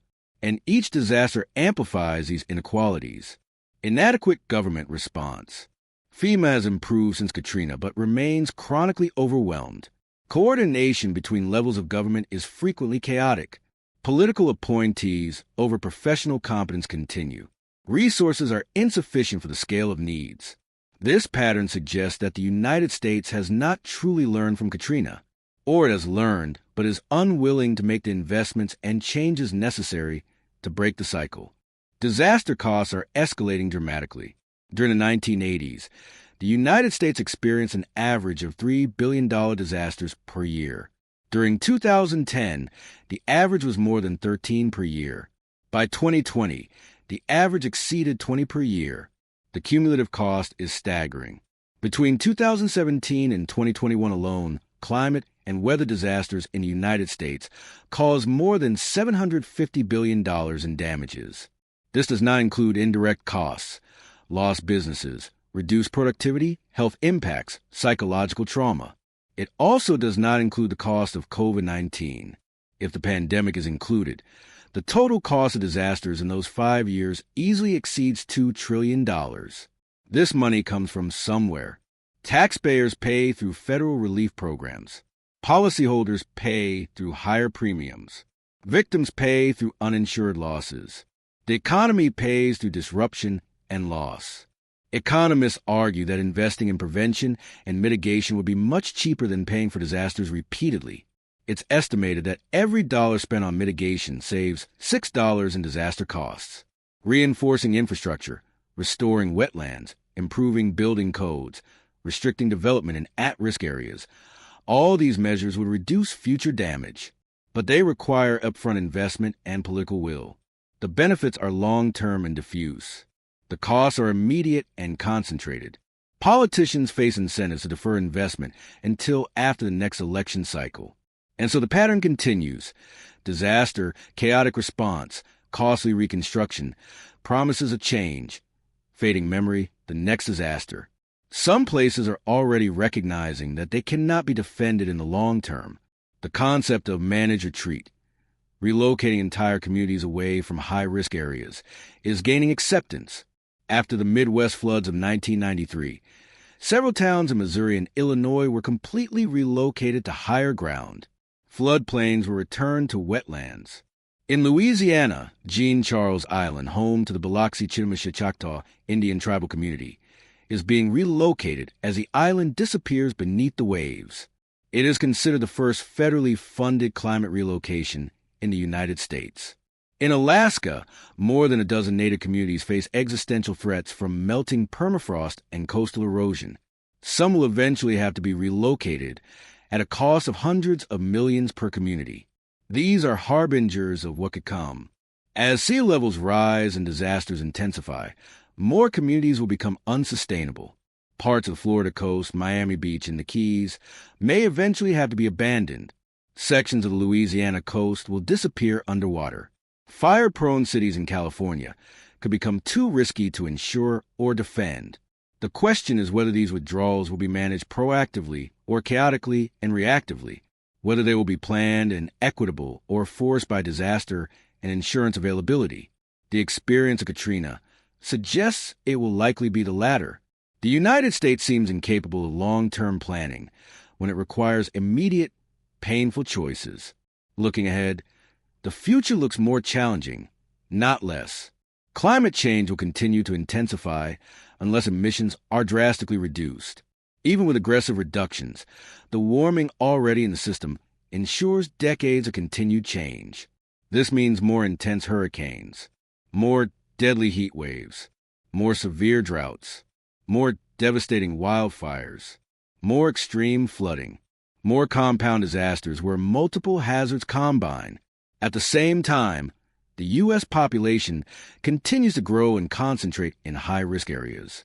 Coasts, floodplains, and wild and urban interfaces are all experiencing population growth. More people in at-risk areas means more exposure to disasters. Infrastructure continues to age. Without massive investment, more levees will fail, more bridges will collapse, and more electrical systems will fail. Social inequalities persist or worsen. The wealth gap between rich and poor is growing. Residential segregation continues to concentrate vulnerable populations in high-risk areas. Social safety nets are being eroded. The most likely scenario is that the United States will experience a series of disasters in the coming decades that will make Katrina seem like a prelude. There will be more New Orleans, more Paradises, more Puerto Ricos, and each will expose the same flaws, generate the same promises of change, and eventually be forgotten until the next one. Unless there is fundamental change, unless the United States decides to invest in resilience, address inequalities, plan adaptively, and accept difficult truths about risk and vulnerability. But 20 years after Katrina, that fundamental change still seems elusive. And so the cycle continues, each disaster a little worse, each response a little more inadequate, each recovery a little more uneven. Episode 8, Katrina's Legacy. 20 years after Katrina. August 2025. New Orleans commemorates the 20th anniversary of the most devastating hurricane in its history. The ceremonies are formal and solemn. Officials give speeches about resilience and renewal. Survivors share testimonies of survival and rebuilding. Musicians play funereal jazz. Bells ring 1,833 times, once for each confirmed victim. But there is a disconnect between official memory and lived memory. The official narrative emphasizes recovery and rebirth. Statistics about a growing population, thriving businesses, revitalized neighborhoods. The story of a city that survived, rebuilt, emerged stronger. It is a partially true narrative, but incomplete. It omits the stories of those who never returned, of neighborhoods that never recovered, of amplified inequalities, of diluted culture, of unhealed trauma. For many survivors, especially those permanently displaced, the official narrative feels like erasure, as if their experience, their loss, their continued displacement didn't matter, as if the city had decided which part of the past to remember and which part to forget. This selective memory isn't unique to Katrina. It's how societies often process trauma. Inconvenient narratives are smoothed over. Failures are minimized. Attention focuses on heroes and survivors rather than victims and broken systems.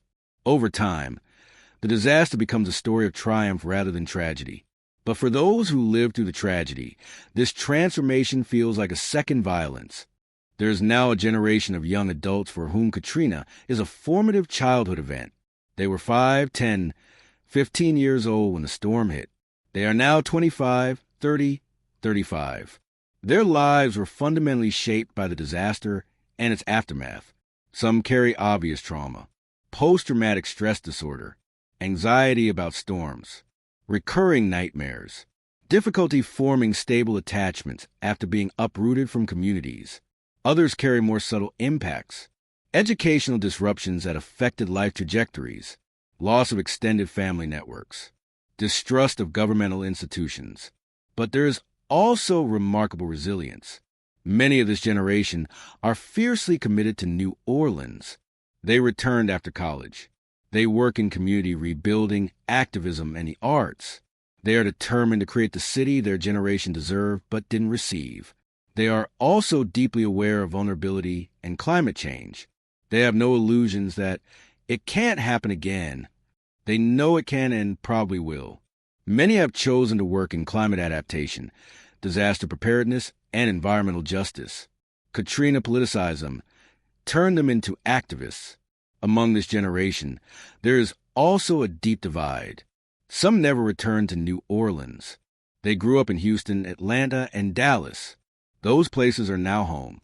They feel ambivalence about New Orleans, nostalgia for what they lost, but also recognition that they have moved on. For them, Katrina is as much about what they gained, new opportunities, new identities, as it is about what they lost. This generation will define the future of New Orleans in ways that are not yet fully understood. They carry both the memory of the trauma and the determination that something better must emerge from it. 20 years later, what has the United States learned from Katrina? The answer is mixed. Some concrete improvements. FEMA was reformed with restored professional leadership and increased budgets. The agency functions better now than in 2005. New Orleans flood protection system was rebuilt to higher standards. It is significantly more robust than before Katrina. Evacuation protocols have improved. There is better coordination between levels of government in pre-disaster planning. Weather warnings are more accurate and communicated more effectively. Awareness of hurricane risk has increased. More people have flood insurance. More communities have evacuation plans. But deeper lessons remain largely unlearned. The United States has yet to seriously address infrastructure investment. Levees, dams, and bridges are aging. Funding for maintenance is inadequate. The next big failure is waiting. Development continues in high-risk areas. Floodplains are being built over more densely. Vulnerable coastlines are seeing explosive growth. Zoning regulations are inadequate or ignored. The social inequalities that amplified Katrina's impact not only persist, but have worsened. The racial wealth gap is greater now than in 2005. Residential segregation persists. Poverty concentrates vulnerable populations in high-risk areas. The conversation about race and disaster started by Katrina dissipated without resolution. The country failed to confront uncomfortable truths about who suffers in disasters and why. Climate change planning is inadequate. Despite overwhelming evidence, federal and state policies remain insufficient. Emissions are not being reduced fast enough. Adaptation is not keeping pace with growing impacts. There's a real cost to forgetting the lessons of disasters. Every time the United States fails to prepare adequately, more people die needlessly in the next disaster. Katrina could have been a catalyst for transformation. It could have forced investment in infrastructure. It could have led to stricter regulations on development in at-risk areas. It could have generated serious action on climate change. It could have started a national conversation about inequality and vulnerability. None of this happened in a meaningful way. And the result is that subsequent disasters, Harvey, Maria, the California wildfires, were more devastating than necessary. More people died. More communities were destroyed. More money was wasted on reactive reconstruction that could have been saved with proactive mitigation. The cumulative cost of disasters since Katrina is estimated to exceed $2 trillion. Had even a fraction of that been invested in prevention, losses would have been dramatically lower. But the United States seems caught in a cycle of amnesia and repetition. Each disaster generates outrage and promises a change. Then, as media attention fades, political will evaporates. Funds are redirected. Priorities shift. And the country waits for the next disaster. It's a pattern Katrina should have broken, but didn't. And with each iteration of the cycle, the human and financial cost increases. What is New Orleans like in 2025, 20 years after Katrina? It is a city of contradictions. It is more prosperous by some measures. The tourism-based economy is booming. Downtown is filled with new hotels, sophisticated restaurants, and luxury developments. The French Quarter attracts millions of visitors. The port remains a major economic engine, but it is also a more unequal city. The gap between rich and poor has widened. Neighborhoods are more segregated. The cost of living has increased while wages remain stagnant for many. Service workers who sustain the tourism economy struggle to afford to live in the city they serve. It is a demographically transformed city. The population is approximately 400,000, still 10% below pre-Katrina levels. The racial composition has changed. It is approximately 55% black, compared to 67% before Katrina. The Hispanic population has grown.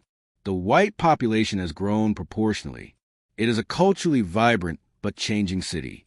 Music continues to thrive, but musicians struggle financially. Traditions continue, but some feel more like performance art than living practice. Festivals draw massive crowds, but increasingly serve tourists than locals. The city is physically safer, but existentially vulnerable. The levees are better, but they can't protect against everything. Climate change presents increasing threats. Rising sea levels, intensifying storms, and the loss of coastal lands all ensure that New Orleans' long-term future is uncertain. It is a city of survivors and newcomers. Some residents can trace families in New Orleans for generations. Others arrived after Katrina, drawn by culture, opportunity, or idealism. The tension between these populations defines many debates about the city's direction. This is a New Orleans that both survived and was transformed by Katrina. It is not the same city that existed before. It never could be. Too much has changed. Too much has been lost. Too much has been rebuilt differently. Throughout New Orleans and the Gulf Coast, monuments and memorials mark Katrina's impact. Some are official. Plaques documenting water levels, sculptures honoring first responders, parks dedicated to victims. The Katrina Memorial in the lower Ninth Ward is a reflective space with walls inscribed with the names of the dead. Designed by local architects, it combines elements of traditional New Orleans cemeteries with contemporary aesthetic. Visitors walk among elevated structures that evoke stilt houses. Water is a central element, both threat and purification. Other memorials are unofficial, abandoned houses that remain undemolished, silent testimonies to destruction. The spray-painted excess, still visible on some structures, ghostly reminders of search and rescue. Bleached dead trees stand like skeletons in a reclaimed landscape. These are anti-monuments, places of absence rather than presence. They remember not through inscription, but through emptiness. The neighborhood that didn't return. The houses that were never rebuilt, the space where community used to exist. Some residents have created personal memorials, gardens planted in empty lots next to houses where neighbors once lived, laminated photographs hung on poles depicting the neighborhood as it once was. Street art tells stories of survival and loss. These memorials also raise questions. What should be remembered? The dead or the displaced? The disaster or the failed response, the loss or the recovery. Different communities respond differently. For some, memorials should celebrate resilience. For others, they should document injustice. There is no consensus, only multiple narratives vying for recognition. And there's the question of how long these memorials will last. The memorials eventually disintegrate. Memory fades. New generations will have less of a personal connection to Katrina. The disaster will become history, then distant history, finally a footnote, unless the lessons are internalized, unless systemic change ensures that never again means anything. But the evidence from 2 decades later suggests they won't. 20 years later, Katrina survivors are now 20 years older. Some are 60, 70, 80. They are elderly people whose remaining portion of life was shaped by the disaster. Others are in their 30s and 40s. In the midst of life, raising children in Katrina's shadow. And there are Katrina's children, now young adults, carrying the trauma and resilience of their generation. Their stories are the true legacy. A woman in her 60s who lost her home in the lower Ninth Ward and never returned now lives in Houston, where life is more stable but less herself. She speaks of New Orleans with acute nostalgia. It's not just a place, she says. It's who I was. And that person drowned. A man in his 40s who was rescued from his roof after 3 days. He returned and rebuilt. He works in construction, helping others rebuild. Katrina took everything from me, he says, but it also showed me what I'm made of. I'm still here. I'm still standing. A young woman in her 30s who was 10 when Katrina struck. She was evacuated with her family to Atlanta. She just returned to New Orleans after college. I spent 20 years wondering where I'm really from, she says. I finally realized I'm from here. Katrina can't change that. A musician in her 50s who lost all her instruments in the flood. Other musicians donated new ones. She now teaches young people, passing on traditions. Music saved my life after Katrina, she says. Now I try to save music. A health worker who was at Charity Hospital during the evacuation. She still has nightmares. She still cries without warning, but she continues to work, caring for the vulnerable. Someone has to do it, she says simply. These voices, multiplied by hundreds of thousands, are Katrina's human legacy, not statistics, not politics. People whose lives were irreversibly altered, trying to find meaning and continuation. The question that persists is, when will the next Katrina hit? Not if, but when, because of conditions that created Katrina, physical vulnerability, social inequality, inadequate infrastructure, continue to exist. In fact, they are worsening in many places. Multiple U.S. coastal cities are vulnerable to Katrina-type scenarios. Miami faces an existential threat from sea level rise. Much of the city is less than 2 meters above sea level. Projections show regular flooding by mid-century. A major hurricane combined with high tide could create catastrophic flooding. New York is vulnerable, as Sandy demonstrated. The subway system, utility infrastructure, coastal neighborhoods, all are at risk. The city has invested in resilience. But is it enough for a storm more extreme than Sandy? Houston has experienced repeated flooding. Harvey was devastating, but it was no worse scenario. A Category 4 or 5 hurricane making landfall directly on Houston would cause unprecedented devastation. The Tampa Bay region of Florida has been identified by meteorologists as especially vulnerable. It hasn't been hit by a major hurricane since 1921, but when it hits, the geography of the bay will amplify the storm surge. Millions of people are at risk. Charleston, South Carolina, Norfolk, Virginia, Savannah, Georgia, Galveston, Texas, all coastal cities with significant vulnerabilities, and not just coastal cities. The major earthquake in California, the volcanic eruption in the Pacific Northwest, the massive tornado in Tornado Alley, the dam collapse anywhere. Disaster scenarios are multiplying. The question is whether the United States will be prepared, whether the lessons of Katrina will have been sufficiently internalized for a swift, effective, and equitable response, or whether the country will repeat the same failures under different names and locations. 2 decades after Katrina, the inconvenient truth is this. The United States knows how to prevent disasters like Katrina. It has the wealth, the technology, the knowledge. It can build infrastructure that withstands extreme hurricanes. It can regulate development outside of high-risk areas. It can invest in climate adaptation. It can create response systems that work efficiently. It can protect vulnerable populations with policies that address underlying inequalities. The knowledge exists. The solutions are known. What's missing is the will. The political will to spend trillions on infrastructure that won't generate headlines until it prevents a disaster that would otherwise have occurred. The political will to restrict development and limit property rights when they interfere with public safety. The political will to confront climate change and take serious action on emissions. The political will to invest in equity and address root causes of vulnerability. The political will to prioritize competence over connections in government appointments. The political will to maintain focus and funding even when media attention fades. This lack of will is no accident.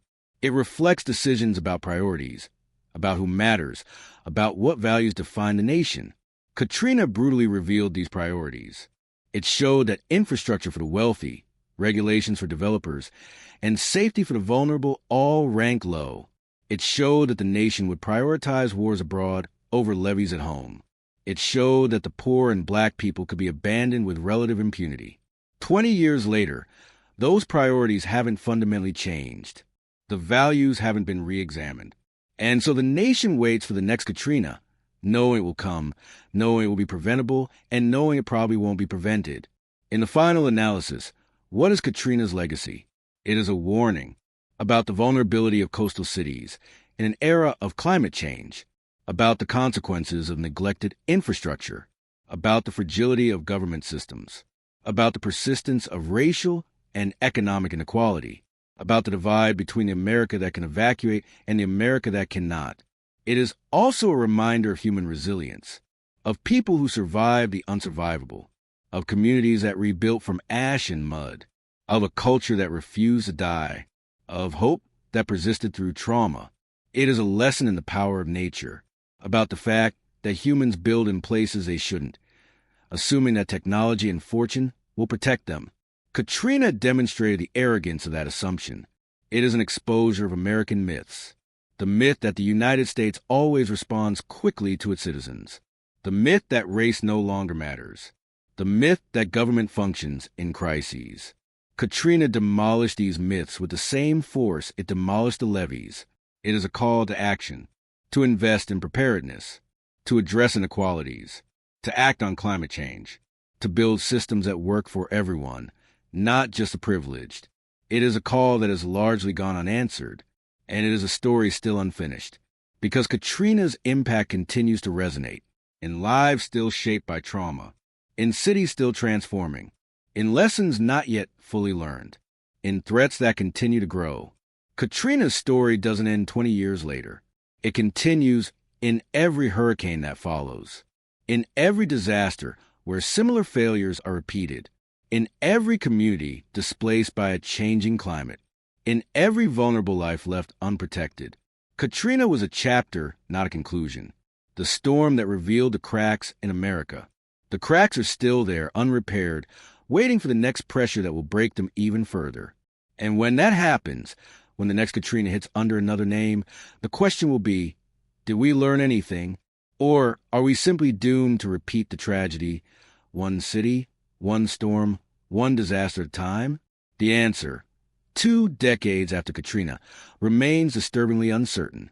The cracks remain. The storms intensify. And the United States remains undecided on whether it will repair its foundation before the next big storm cracks it completely. That is the truth Katrina exposed. And that is the question its legacy poses. A question that, 20 years later, remains without a satisfactory answer. Hurricane Katrina devastated the city. It killed 1,833 people. It displaced 1 million. It cost hundreds of billions. But its most lasting legacy may be the question it raised. What kind of nation is the United States, really?